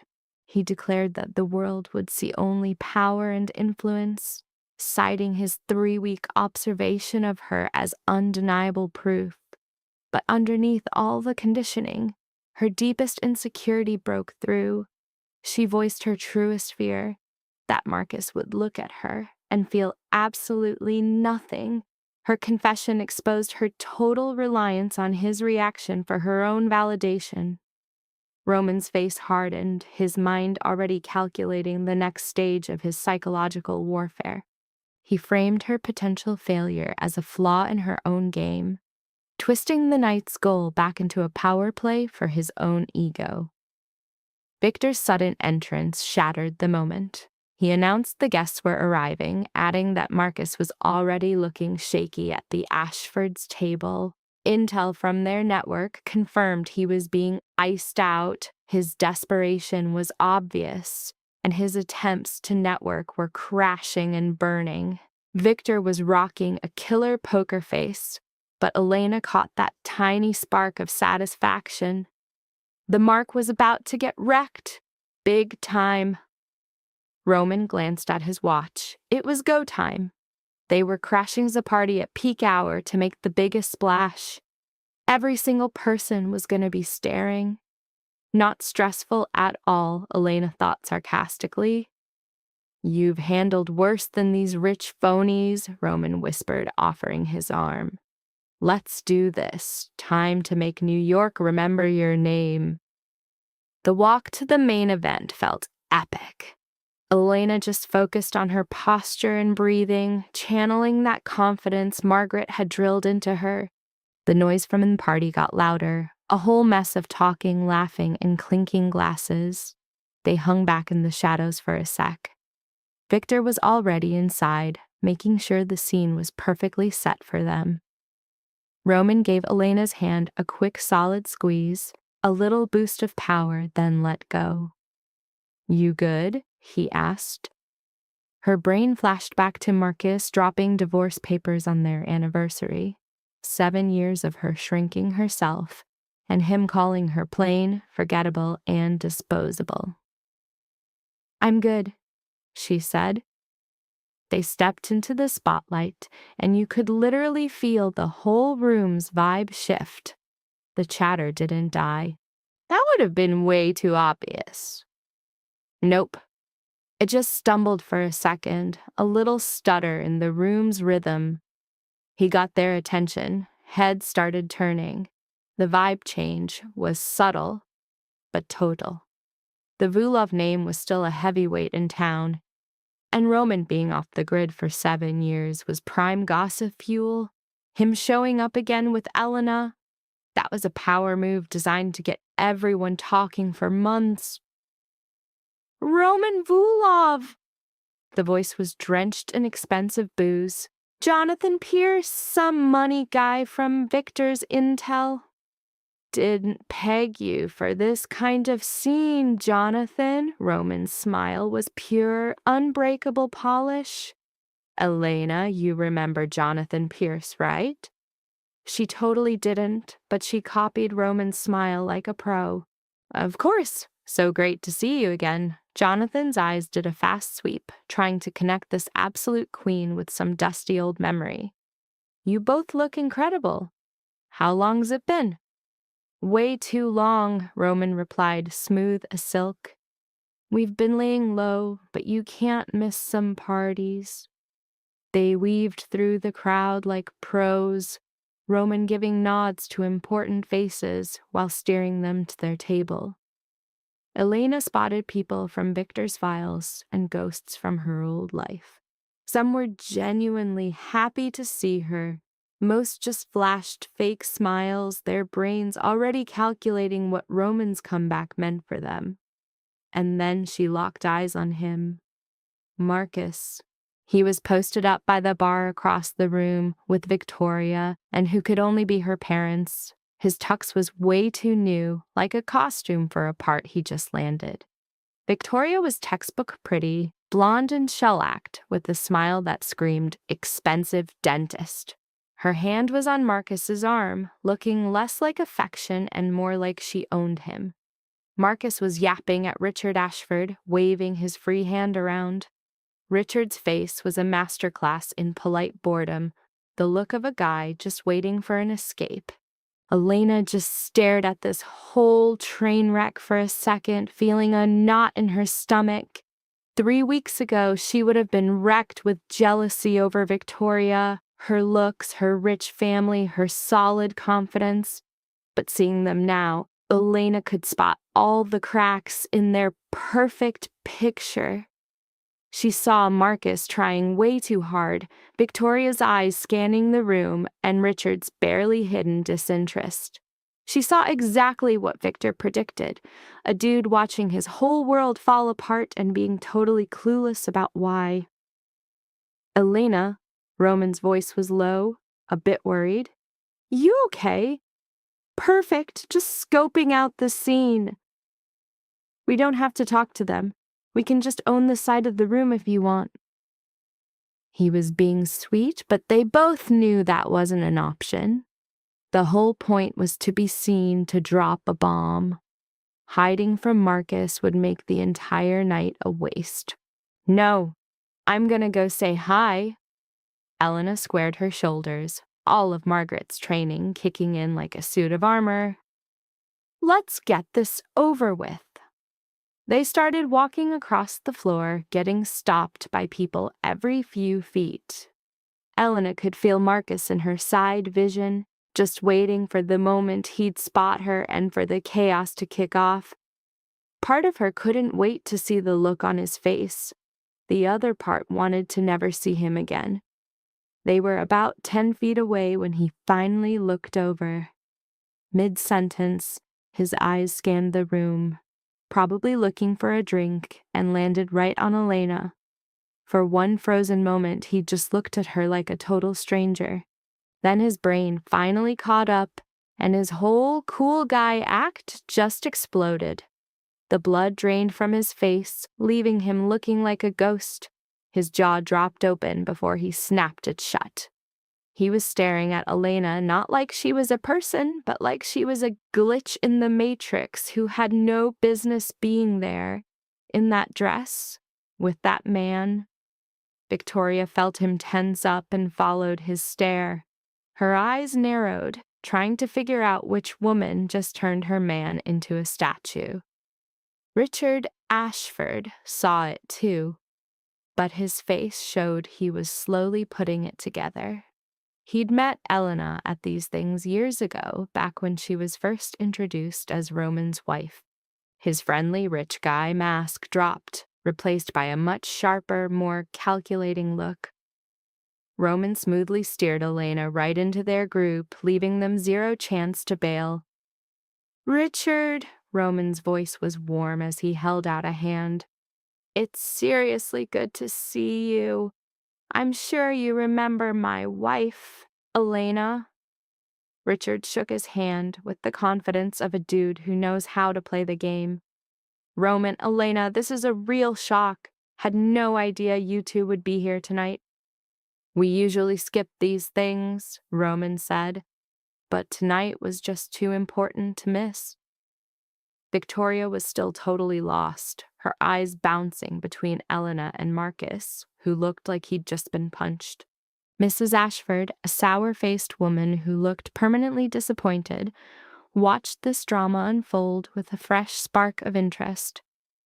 I don't think we've met, Victoria said to Elena, her voice sugary but with a blade hidden in it. Victoria Ashford. Elena shook her hand, her own grip perfectly firm. Elena Vulov, a pleasure. Vulov, Victoria repeated, the gears visibly turning in her head. She looked at her dad, then back to Elena. You're Roman's wife. I am. I was told. Victoria trailed off, obviously censoring herself, probably about to repeat whatever lie Marcus had spun about his ex. That is, Marcus led me to believe. Oh, did he? Elena's tone was chill, almost casual. She turned her focus to Marcus, who looked like a cornered rat. Hello, Marcus. It took him a second to even think of a reply.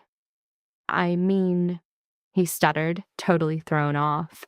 You look different. Do I? Elena tilted her head, a move she totally stole from Roman. I guess I have. It's wild what can change in 3 weeks.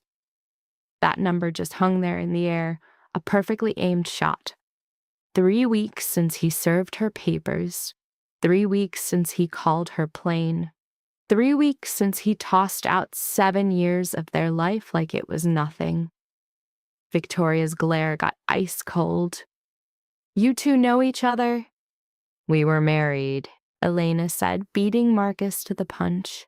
For 7 years. I guess that's a detail he forgot to mention. The silence that followed was so thick you could cut it with a knife. Victoria's face went from confused to dawning horror to rage before she locked it down into an icy mask. Richard Ashford's eyebrows shot up just a little. For the first time all night, Mrs. Ashford looked like she was actually having fun. So you're his ex-wife, Victoria stated, her voice totally flat. Technically, the divorce isn't final yet, Elena corrected her super politely. These things take time. Marcus finally found his voice. What are you doing here? He said it like an accusation. Roman's hand tightened just a tiny bit on her waist, not to hold her back, but to hold her up. Same as you. Elena's voice was perfectly calm. We're at a charity event. Roman and I support a few of the foundations this gala helps. The arts education program, actually. Arts education, Richard repeated, suddenly looking way more interested.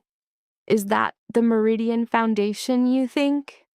Yes, it is. I've just taken over as head of operations.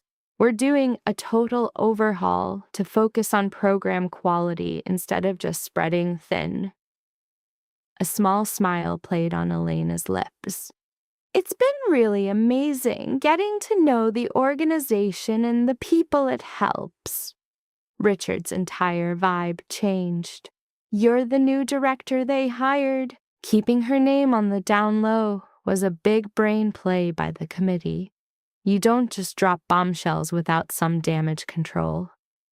Elena could practically feel Marcus's gears grinding, trying to connect this powerhouse to the woman he ditched just 3 weeks back.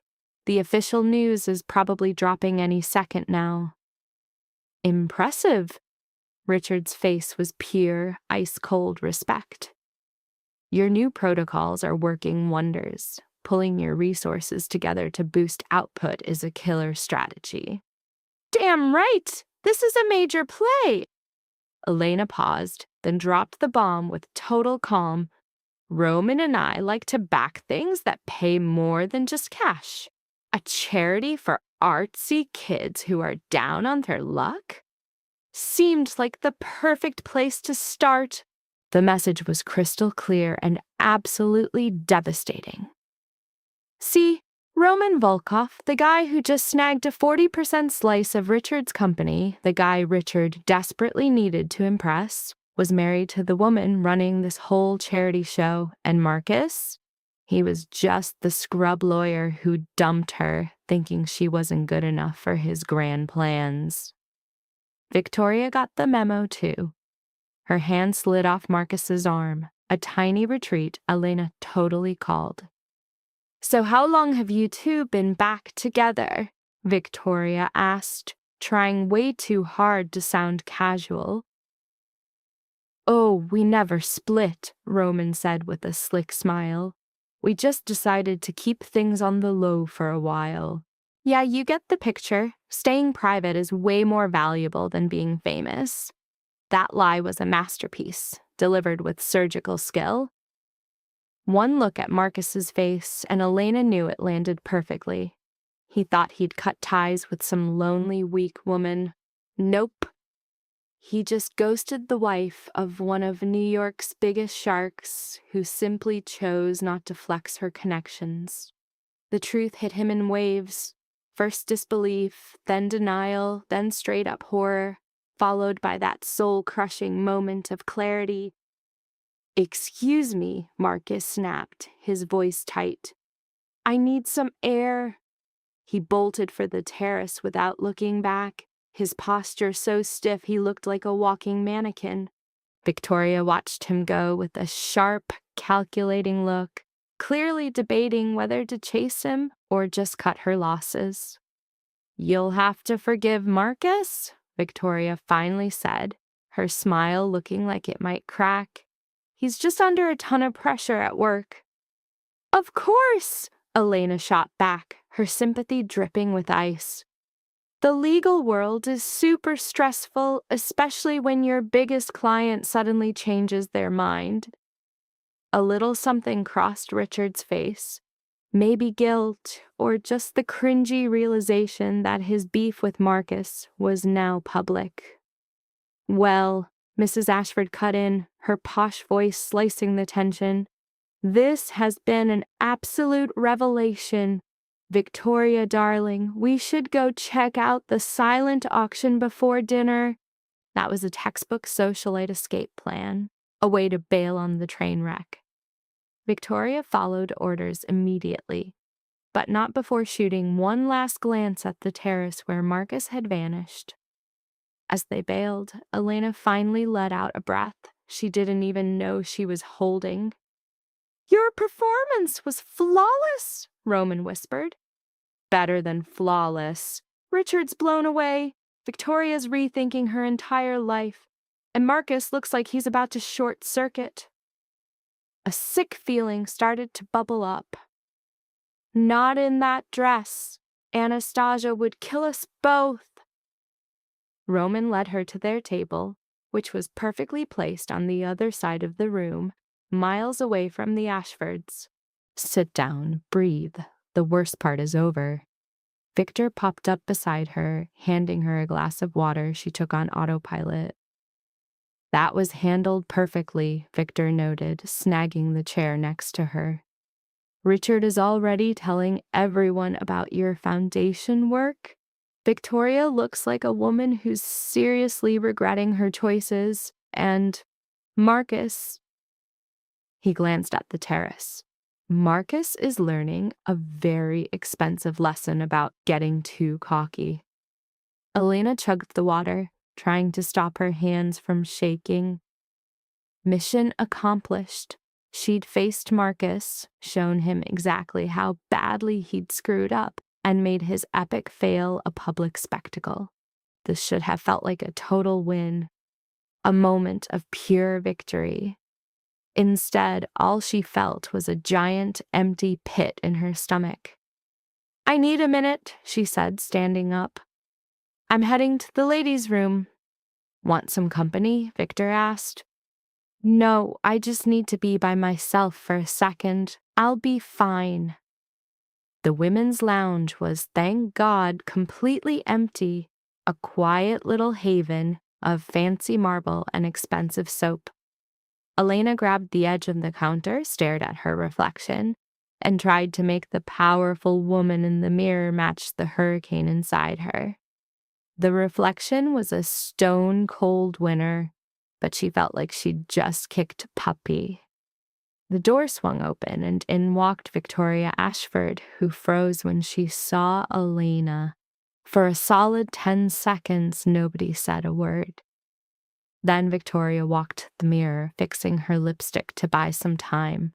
"So," Victoria finally started, avoiding her gaze, "you're the ex-wife, or the current wife, I guess, of Roman. I'm assuming your divorce from Marcus isn't final, because you were with another man while married to him." Victoria's laugh was brittle. "Does Marcus know you were still hitched to Roman when you married him?" "Last I checked, I was divorced. The paperwork just never got finalized." Elena watched Victoria's reflection. "For what it's worth, I only found out about that detail myself pretty recently." "How convenient for you." "No, it was a problem." Elena paused. "What sob story did Marcus feed you about me?" "Only that you were his wife." That you guys failed? That you weren't... Victoria stopped herself. What, not good enough? Not ambitious enough? Didn't know the right people?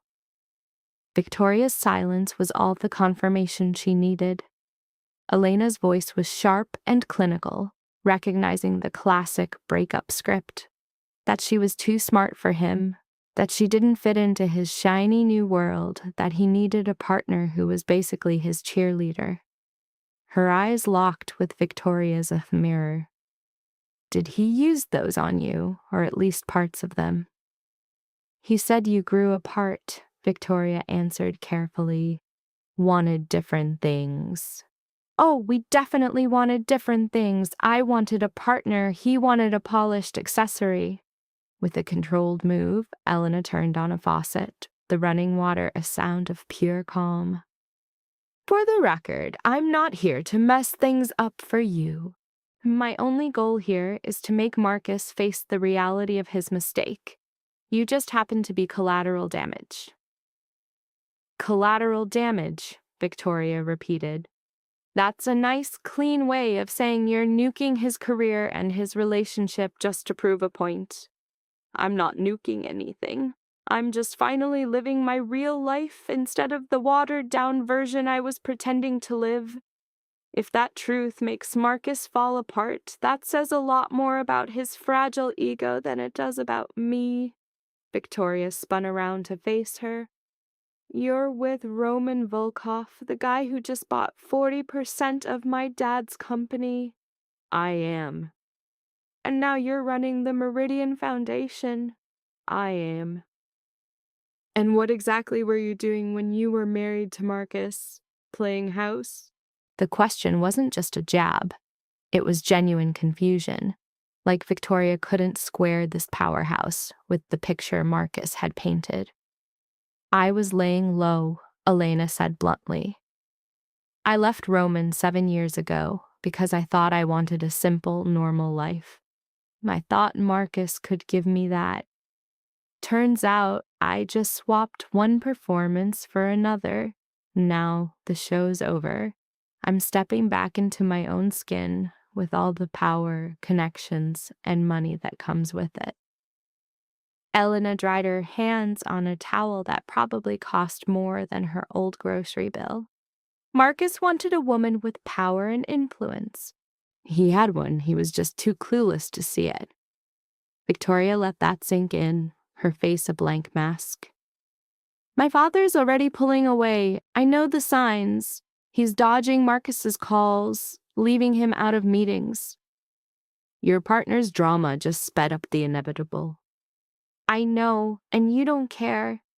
I wouldn't say I don't care. I just don't have enough sympathy left to bother stepping in. Elena walked to the door, then stopped. Victoria, you seem smart enough to know when a ship is sinking. You might want to find a lifeboat before you get dragged down with it. She left without waiting for an answer, stepping back into the loud chaos of the ballroom. The clinking of silverware started as everyone took their seats. Across the massive room, Roman's eyes met hers, asking a question without words. Elena gave him a tiny nod. She was holding it together, but just barely. Warm air drifted in from the open terrace, a weird contrast to the ice-cold vibes in the room. You could see Marcus out there, a silhouette leaning against the railing, just staring into the night. He looked so small from far away. A feeling of victory was supposed to hit now. This was the big finale. Marcus, totally broken, watching his world burn down. Finally getting what a huge mistake he made. Instead, she just felt completely drained. Having second thoughts. Victor materialized at her elbow, holding out a glass of champagne. Something like that. Elena took the flute. Is winning supposed to feel this much like losing? Depends what you're winning. Revenge. That high wears off fast. Justice? Maybe. Closure? Victor just shrugged. Only you can answer that. Man, I'm getting deep for a Thursday. Guess I've got layers. He nodded to the terrace. He's been out there for 20 minutes, no calls, just staring at the city like it personally stabbed him in the back. Maybe it did. Maybe we all did. Elena sipped the bubbly. Roman's words hit different now. This was about an ending, not just getting even. But damn if that line wasn't getting blurry. The real difference is what happens next. Vengeance just wants more blood. It's a cycle. Closure is a one-and-done deal. You flip the script, then you bounce. Victor's point was sharp, a surgical strike. Elena went through the motions of the night. Dinner, speeches, the auction, all that empty social junk. She was playing the part of Mrs. Volkoff on autopilot, a ghost at the feast while his question echoed in her head. Was she punishing him or freeing herself? The answer was still MIA when Marcus slunk back in, his presence in the room totally nerfed. He stuck to the walls, a guy trying to dodge his own shadow. He just hovered on the edge of the party, a nobody, while Victoria watched from a safe distance and Richard flat out ignored him. Around 11, when things started winding down, she ended up next to Marcus at the coat check. The silence between them was electric with everything they weren't saying, both of them staring hard at anything else. But it was Marcus who finally cracked. You kept things from me. Elena didn't even bother playing dumb. You never asked a straight question. I asked about your past. You said it was boring, nothing to tell. I said my past was complicated and I wasn't talking about it. You just heard the version you wanted to hear. An attendant handed Elena her coat. You needed simple, Marcus, so I performed simple for you. It was an act. 7 years. His voice was weak. For 7 years, I didn't know you. For 7 years, you didn't care enough to even try to tell me. Elena finally turned, locking eyes with him for the first time since their world blew up. You wanted a wife who was easy, who wouldn't push back, someone small to make you feel big. I played that role. The problem wasn't my secret. It was how relieved you were that I had one. His face crumpled. That's not fair. Fair isn't in the budget, Marcus. Dumping me on our anniversary wasn't fair. Calling me ordinary wasn't fair. Using me for 7 years and then tossing me out wasn't fair. Elena's voice was ice cold like a surgeon's scalpel. I'm not here to argue about what's fair. I'm here to prove that the boring little woman you thought you knew was just a character I played, and her show just got canceled. Is this about revenge? This is about me. You're the one who decided my life was some kind of threat. Roman appeared right on cue, his timing perfect as always. Ready? He asked her, offering his arm. Yes. She gave Marcus one last look. Goodbye, Marcus. I really hope you find what you're looking for. I just hope you know it when you see it. They left him standing there, walking out into the cold night where Victor had the car waiting. Elena didn't look over her shoulder. She didn't need to. Whatever she came for, payback, closure, justice, the job was done. In the car, Roman grabbed her hand. How you doing? Elena thought about it, wanting to give a real answer. A mix of totally empty, totally satisfied, sad, and free all at the same time. Is that normal? After a night like this? It is. Roman squeezed her hand. You faced your past and didn't break. You've earned the right to feel all of it. Across from them, Victor was already back on his tablet. Marcus left alone. Victoria's with her family. Let me guess, Elena said. She's doing damage control. Smart woman. Richard is already looking for new lawyers. Whitmore and Chen get the call on Monday. Victor glanced up. It's over, Elena. The complete teardown of Marcus Hale has begun. By next week, he'll be lucky to still have his job, forget his partnership. This was the takedown they'd planned, the win she'd been chasing. But hearing it spelled out so clearly sparked something she didn't expect. Pity. Not enough to make her regret it. Not enough to want to stop the train wreck. Just enough to see the guy's humanity, his weak spots, his panic, the cracks in his armor he couldn't even see yet. Just enough to feel the weight of destroying a man, even one who had it coming. I have to ask you both a question, Elena said softly. And I need a straight answer. Roman and Victor exchanged a look. Am I turning into a monster? Elena asked. Someone who deals with problems by just destroying people instead of fixing things?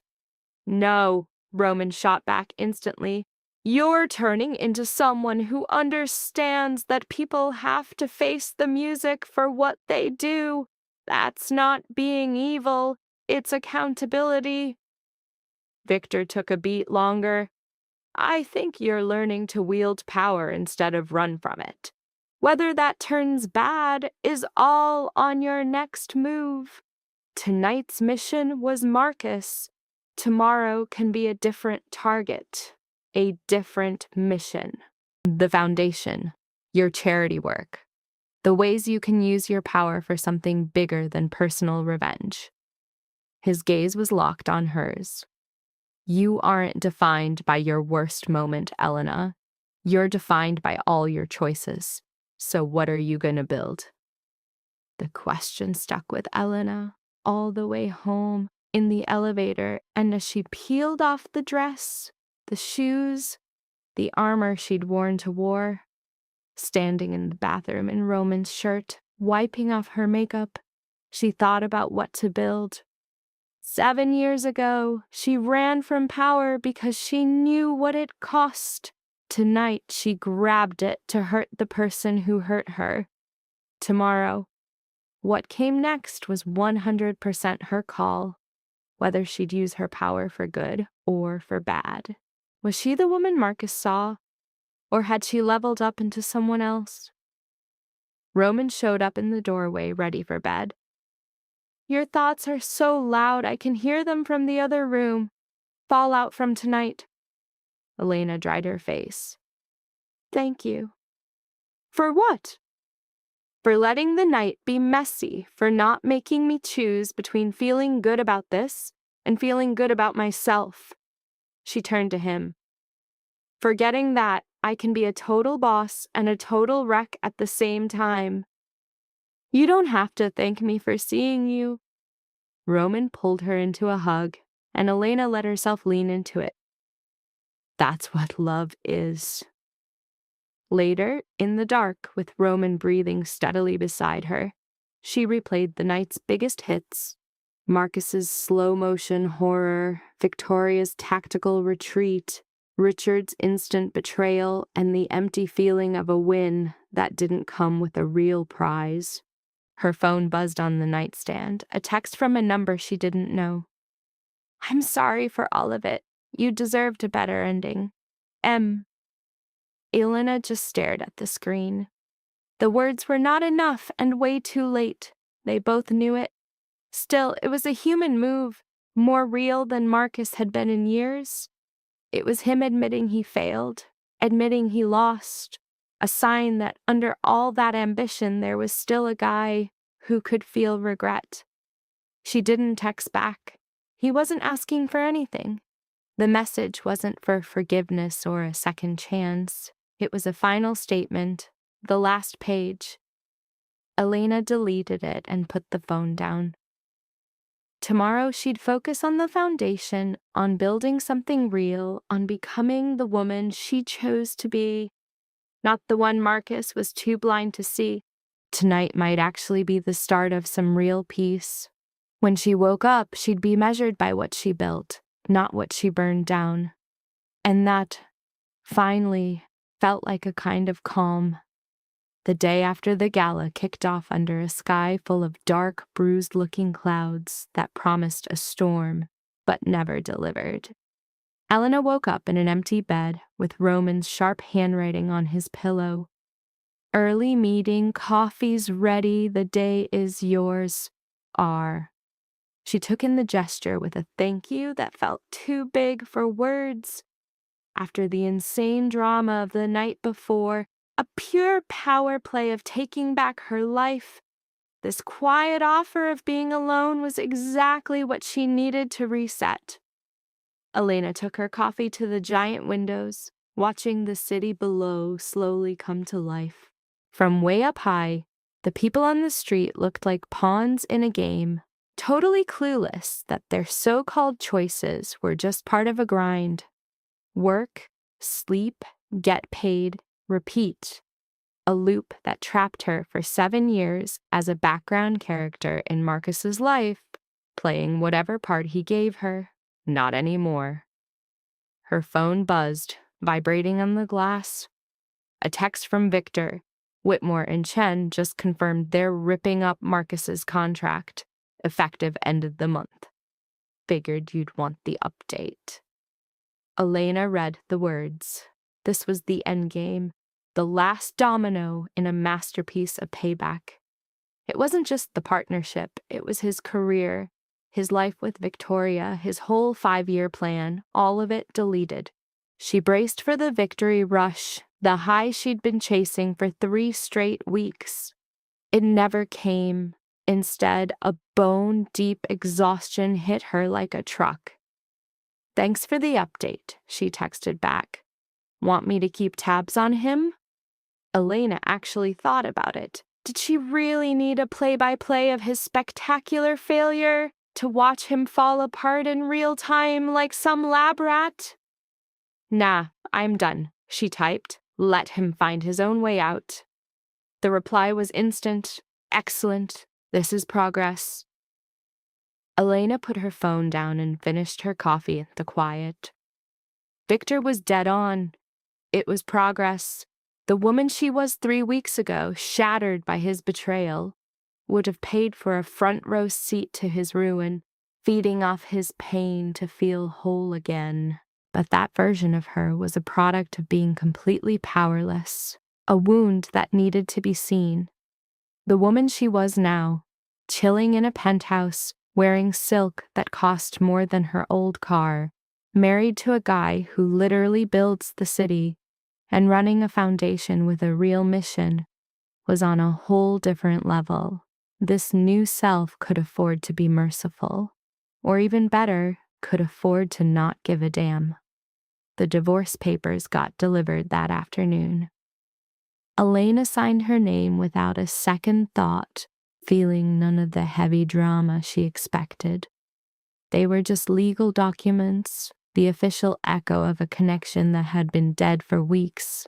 Marcus could handle the rest of the paperwork. She didn't need the title of his ex-wife when she had way better ones now. A week later, Elena watched 15 kids bringing a mural to life in the Meridian Foundation's main studio. The game plan she threw at the board got a green light from everyone, and the results were already showing. 3 clunky programs were now one slick operation, backed by triple the budget with half the bureaucratic nonsense. The young artists, all between 13 and 17, were from every corner of the city, connected only because they'd all been told they weren't good enough to learn. The head instructor, Jasmine, a 6-year vet, stood next to Elena, just taking it all in. This was literally never possible before, Jasmine said, her voice low. It would have been 5 kids in some borrowed church basement, with supplies we bought ourselves. Just look at them. Elena knew exactly what she meant. Real artist-grade paints, professional gear, a wall that was all theirs, an instructor making a living wage, not some poor soul juggling 3 jobs. Teenagers actually learning a skill instead of just being babysat after school. This isn't a charity case, Elena shot back. It's an investment. These kids have talent. We're just giving them the infrastructure to build on it. Yeah, but it still means everything that someone is finally doing it right. Jasmine paused for a beat, then added, I heard the rumors about who you are, about your husband. Some of the staff were worried this would turn into another rich lady's vanity project. But that they see you here 3 times a week, see you fighting over budgets at midnight, going to war with property owners. This isn't for show, this is real work. A little smile played on Jasmine's lips. So no matter what else is true about you, this part is 100% authentic. That comment hit Elena harder than she ever expected. After 3 weeks of calculated revenge, of becoming Elena Vulop and orchestrating Marcus's total downfall, this one piece of validation felt more real than revenge ever could. Thank you, Elena said, and the 2 words felt small but totally complete. That night, she met Roman for dinner at a tiny, low-key Italian place in Brooklyn that didn't take reservations and didn't care who you were. It was his choice, and Elena knew why. After the over-the-top gala and weeks of playing puppet master, they both needed a place where they could just be 2 people eating a meal, no masks, no titles. Victor told me you called off the surveillance on Marcus, Roman mentioned, casually twisting pasta on his fork. I did. Can I ask why?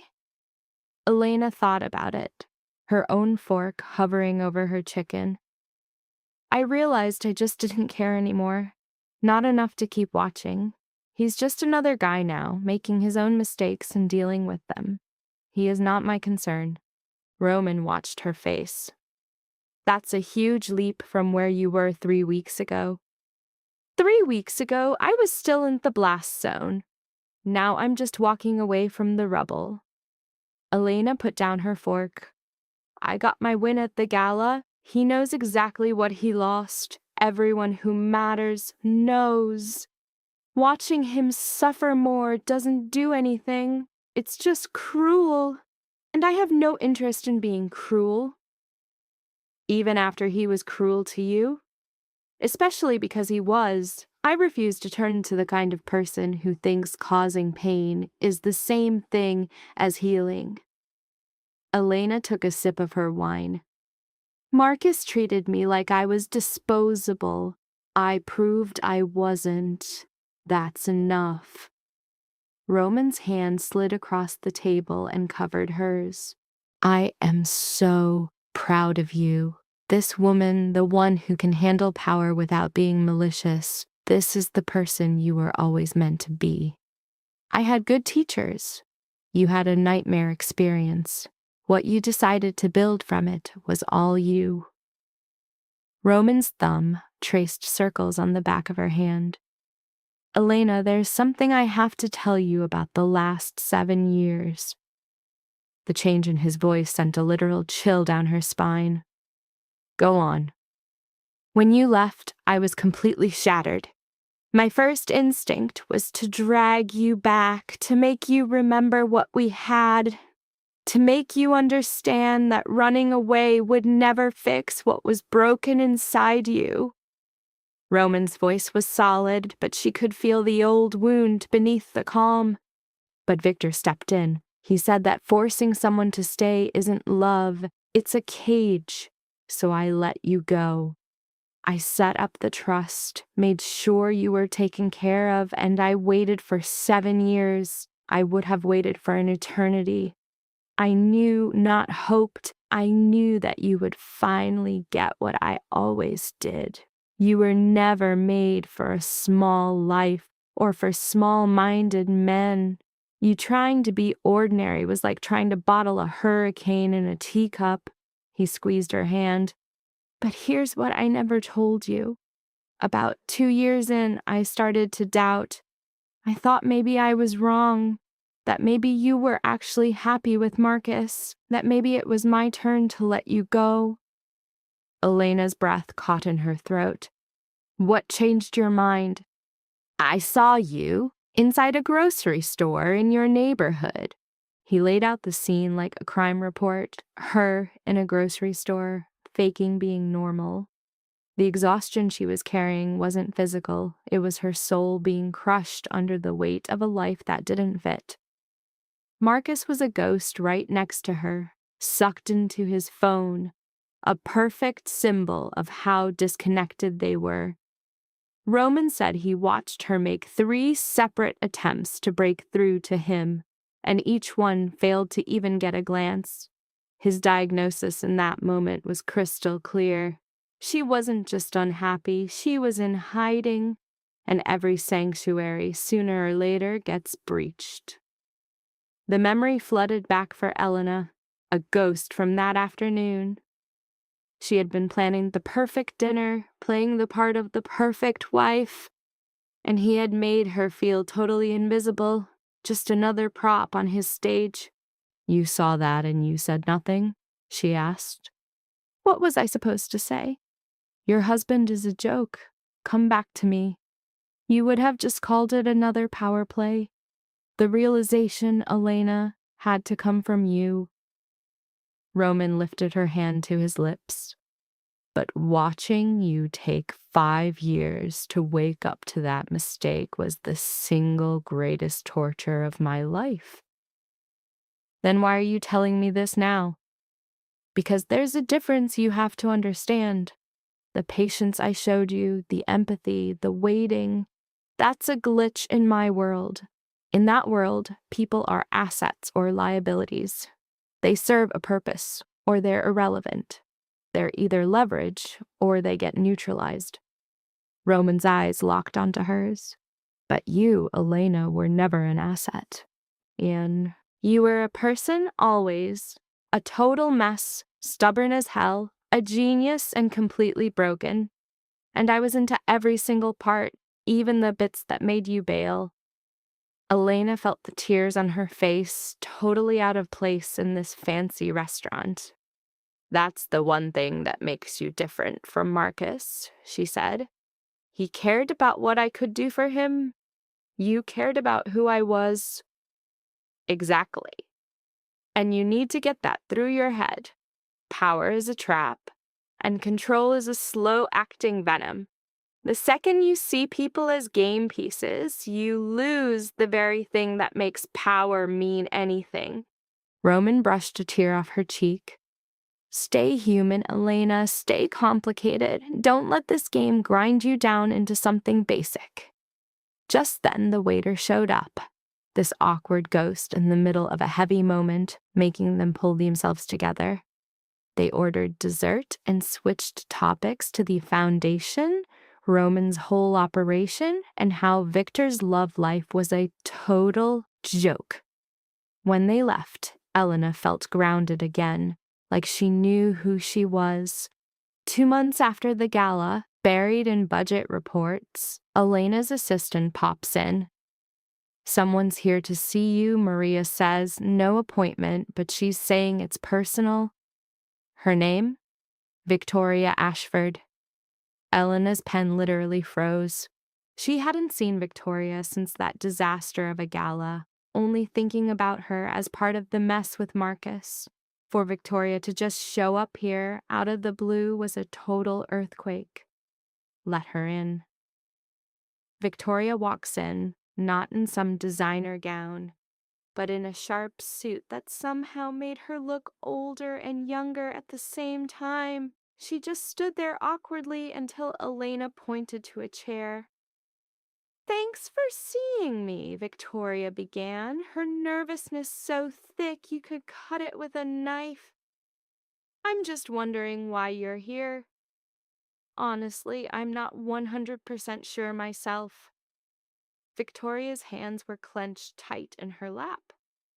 "I just keep replaying that night. What you said about being collateral damage. You were right. I was. Marcus used me exactly like he used you, for what I represented, not for who I was.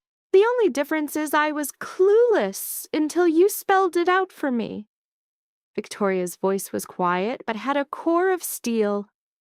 After the gala, after my dad cut him off, Marcus totally lost it. Non-stop calls, showing up at my place, trying to convince me we could fix it. He just couldn't get why I wouldn't save his ass. And did you? Nope. Because I finally saw what you must have known years ago. He didn't want me. He wanted my dad's money and his connections. The second those were gone, I was just as disposable as you were. Victoria looked right at Elena, not flinching. I'm not here to get him off the hook. I'm here to apologize for my part in your pain, even if I didn't know it. Elena tried to figure out what she was feeling, a mix of old anger and a huge wave of I told you so. You didn't owe me anything, Elena shot back. You didn't even know I existed. Marcus made sure of that. I should have asked more questions. I should have wondered why a guy like Marcus would agree to a divorce deal that was obviously a massive strategic failure. All the clues were right there. Victoria waved it off, but I chose to believe his story. He was useful for my own goals, in a way I'm not proud of now. We were just using each other, and neither of us was honest enough to admit it. So what happened to him? Last I heard, he took a job at some second-rate firm, a massive pay cut with zero chance of climbing the ladder. He moved out of the city. Victoria's face gave nothing away. He tried to get in touch a few times, always obsessed with getting back what he lost, never about why he lost it. I ended up blocking his number. Elena remembered Marcus's text from the gala night, the only real thing he ever sent her. It was maybe his one clear moment before his whole scumbag persona rebooted. I'm sorry to hear that, Elena said, and she actually meant it. Are you? It would make sense to get some kind of kick out of his downfall. I thought I would too. Turns out, revenge isn't the big release everyone claims it is. Elena shifted in her seat. Victoria, let me ask you something. That night, when you found out who I was, what did you feel first? That Marcus betrayed you, or that your master plan just got blown up? Victoria thought about it, being brutally honest. Both, I guess, but mostly the second one, which is a pretty terrible look for me. She paused. But that's kind of why I'm here. Watching you that night, seeing the life you built, on purpose with your own power, doing real work, I realized my whole strategy was just like his. All smoke and mirrors, all about who you know with zero substance, all costume, no character. And now you want to change. I want to try. Which is why, Victoria took a deep breath, I'm here. I know the foundation is hiring a development director for fundraising. Look, I have no nonprofit experience, but I know how to play the social game, how to handle massive egos, and how to turn money into power. I want to use those skills for something that matters, not just to make my dad look good. Elena was visibly shocked. You want to work for me. I know it's a crazy long shot. I know I'm the last person you'd ever want around, but I'm asking because I know I could be a huge asset, and because I have to prove to myself I can be more than just a trophy. Victoria's voice got stronger. I'm not asking for a handout. I'll go through the whole official interview process. I'll give you my references and follow every rule. I'm just asking for a shot. Elena looked at the woman across from her, the one Marcus picked to replace her, who was just as much a pawn in his game as she had been. She could feel the desperate need under Victoria's polished pitch, a hunger to be useful. She could also see the massive risk. Having Victoria around would be a constant reminder of Marcus, of that whole nightmare chapter of her life. She'd be working next to a witness of her lowest point, even if Victoria didn't know it.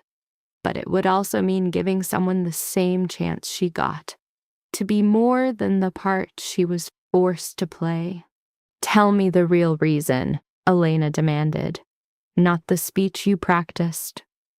Some of Victoria's defensive walls came down because I'm sick of being Richard Ashford's daughter, because every guy I meet sees a price tag instead of person, because I saw you own that room, not with your husband's cash, but with this deep, untouchable sense of your own soul. And I realized I've never felt that. Her eyes locked with Elena's. Because I'm 28 years old and the only thing I've ever built is a better PR image for my father. And I'm terrified that if I don't change course right now, I'll wake up at 40 and realize I never became a real person. That raw honesty was a tactical nuke. Elena knew the feeling. She'd lived in that exact same terror at 21 before Roman, before she learned real power was the fear of being swallowed by what other people wanted you to be.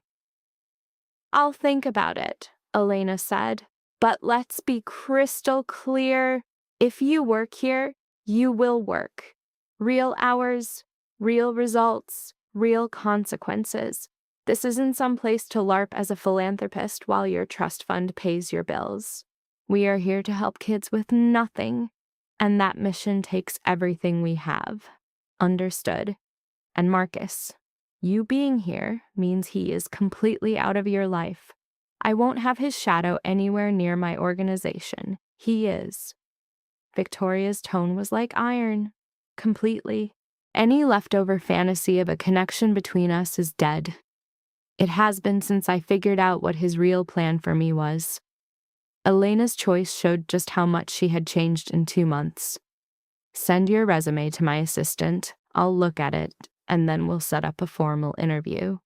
I'm not promising anything, just a fair look. The wave of relief that hit Victoria was so real you could almost see it. Thank you. I get what it costs you to even let me in this room. Long after Victoria left, Elena sat in her quiet office, thinking about second chances and the thin line between getting even and growing up. She could have just shut Victoria down, enjoying that small, nasty power trip of crushing someone's desperate hope. To say no would have been a move straight out of Marcus's playbook, giving in to the bitter person her pain had made her. Giving Victoria a shot was about becoming the woman Elena chose to be, someone who saw the complex design of people, their potential to rebuild, and knew that real power lifts others up, it doesn't tear them down. She called Roman. Victoria Ashford asked for a job, she said. When he answered, "That's an interesting plot twist." "And what did you tell her?" "That I was considering her offer." A heavy silence hung in the air. "Are you sure that's a huge new variable?" "Every variable is complicated, but I think she's for real. And I think she needs this just like I needed the foundation. A chance to build a life different from the one she was handed." Elena paused, then dropped the bombshell. "And if I can work next to her, make this deal, and keep it strictly business without our history messing things up, then I'm truly free of Marcus." "For real, not just putting on a show." Roman's voice came back with total approval. "Now that's a power move. High risk for sure, but a total power move. What you're building is legit, Elena. It's more than a base. It's a whole new playbook on how to use power. I'm trying to. Some days the grind is easier than others. That's the only way forward. One choice at a time, picking growth over grudges." Roman paused. "Get home soon tonight.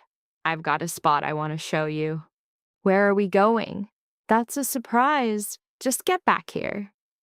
The spot was the tiny apartment where they'd spent the first chapter of their marriage, way before the massive empire and the penthouse, back when Roman was still building his world instead of running it.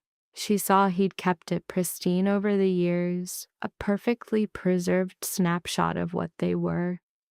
Why? She asked, standing in a room that felt like a memory trapped in amber.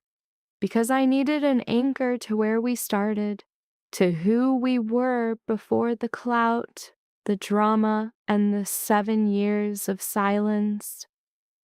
Roman walked to the window, looking at a skyline way less impressive than their current one. I come here to remember that everything I built was for us, not to replace us. Elena drifted through the small rooms, her hands grazing surfaces that brought back ghosts of memories. The tiny kitchen where they cooked, because they had to. The bathroom where Roman showed her how to patch up a cut on his lip he got defending her. The bedroom where they'd just stare at the ceiling until dawn, dreaming up futures that sounded like complete fantasies. We were happy here, she whispered, her voice barely there. We were, because our connection was simple. Not our lives, but our bond. We were just two people trying to build one life from scratch. Roman came to her side. I want that again. Not this place or the struggle, but the alliance. The feeling that we're building side by side instead of you living in my shadow or running from it. I want that too. Then let's build it. Not as a clap back to Marcus, not for payback, and not to get back what we lost. Let's build what we're making right now, the foundation, our life together, our future. Roman turned her to face him. I love you, Elena. I loved you when you were undercover as Lara Quinn. I loved you through 7 years of watching you try to be someone else. And I love you now, as you're figuring out who you really are. But I gotta know, are you standing here by choice, or because Marcus torched every other safe house? The question was both fair and devastating. Elena watched their entire history flash before her eyes. The split, the gala, the foundation, the slow, brutal work of becoming a woman she could actually stand by. Both, she admitted with brutal honesty. Marcus was the one who lit the match. But Roman, I didn't come back just to hide from him. I came back because I finally got what I spent 7 years running from. That power itself isn't toxic, but the way you use it is. That hiding yourself doesn't keep you safe, it just shrinks you. And I'm choosing to be huge now and complicated and powerful in a way that means something. I want to build things that last and help people who are broken. And I want to stand with you as an equal, not as an accessory. Elena took his hands in hers. I am here because I chose to be, not because I need a savior, but because I want a partner in every single part of life. In Roman's world, a sense of peace finally washed over Elena, a kind of safety she hadn't felt in years. 6 months after the gala, a showcase with 300 artists was a massive hit. The event pulled in $2 million, completely dominating the media cycle while she watched from the wings, pulling the strings. Victoria, her new right-hand woman, turned out to be a stone-cold killer in the boardroom. Their vibe was all professional respect built on a shared goal, not some buddy-buddy friendship. Victoria reported they'd crushed their fundraising goal by 40%. Elena just greenlit an expansion, her eyes on the results, not the price tag. When she heard about Marcus's new chapter, Elena felt a genuine hope that he would get his act together. She realized her own history had been completely rewritten. Anger, Elena said out loud, is a terrible use of your energy. Her focus now locked on creating things, with the showcase as solid proof. Her identity was now being forged in the heat of real work, no longer defined by old wounds. Roman appeared at her side, his arm a quiet sign of backup, his eyes approving her new A-game. Later, she looked out over the city, the battlefield of her own internal war. Roman's own relentless drive had never once wavered. The news that Marcus was engaged landed with a surprising, hard-won lack of emotion.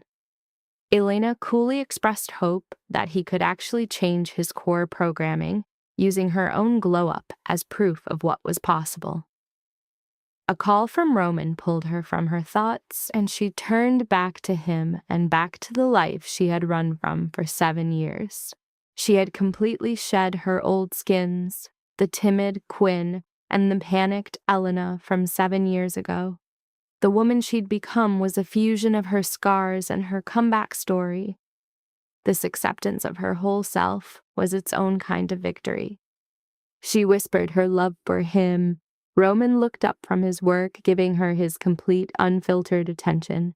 Roman made it clear he accepted every single version of her, framing her running away as a necessary part of her level up. He talked about growth, not about being perfect.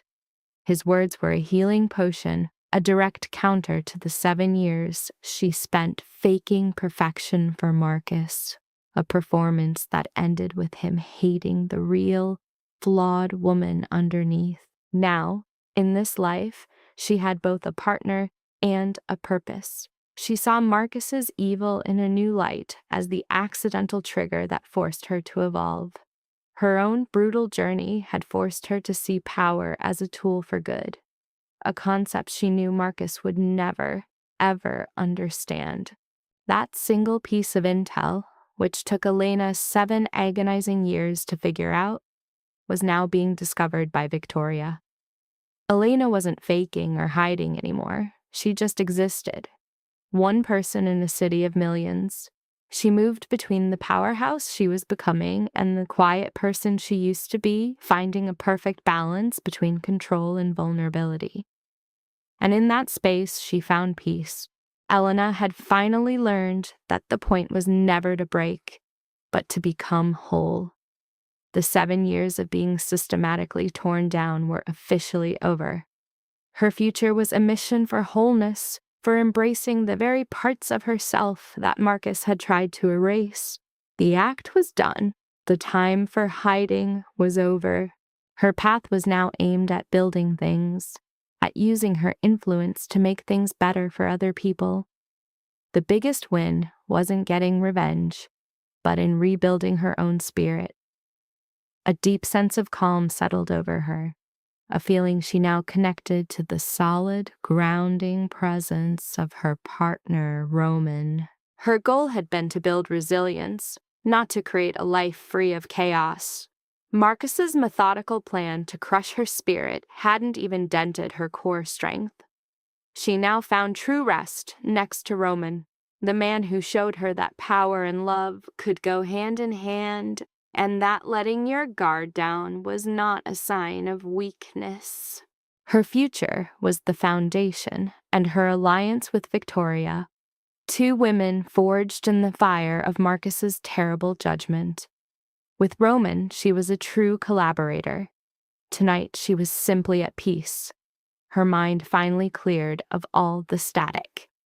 The character of Quinn was gone. The story of the real Elena Vulaf was just beginning.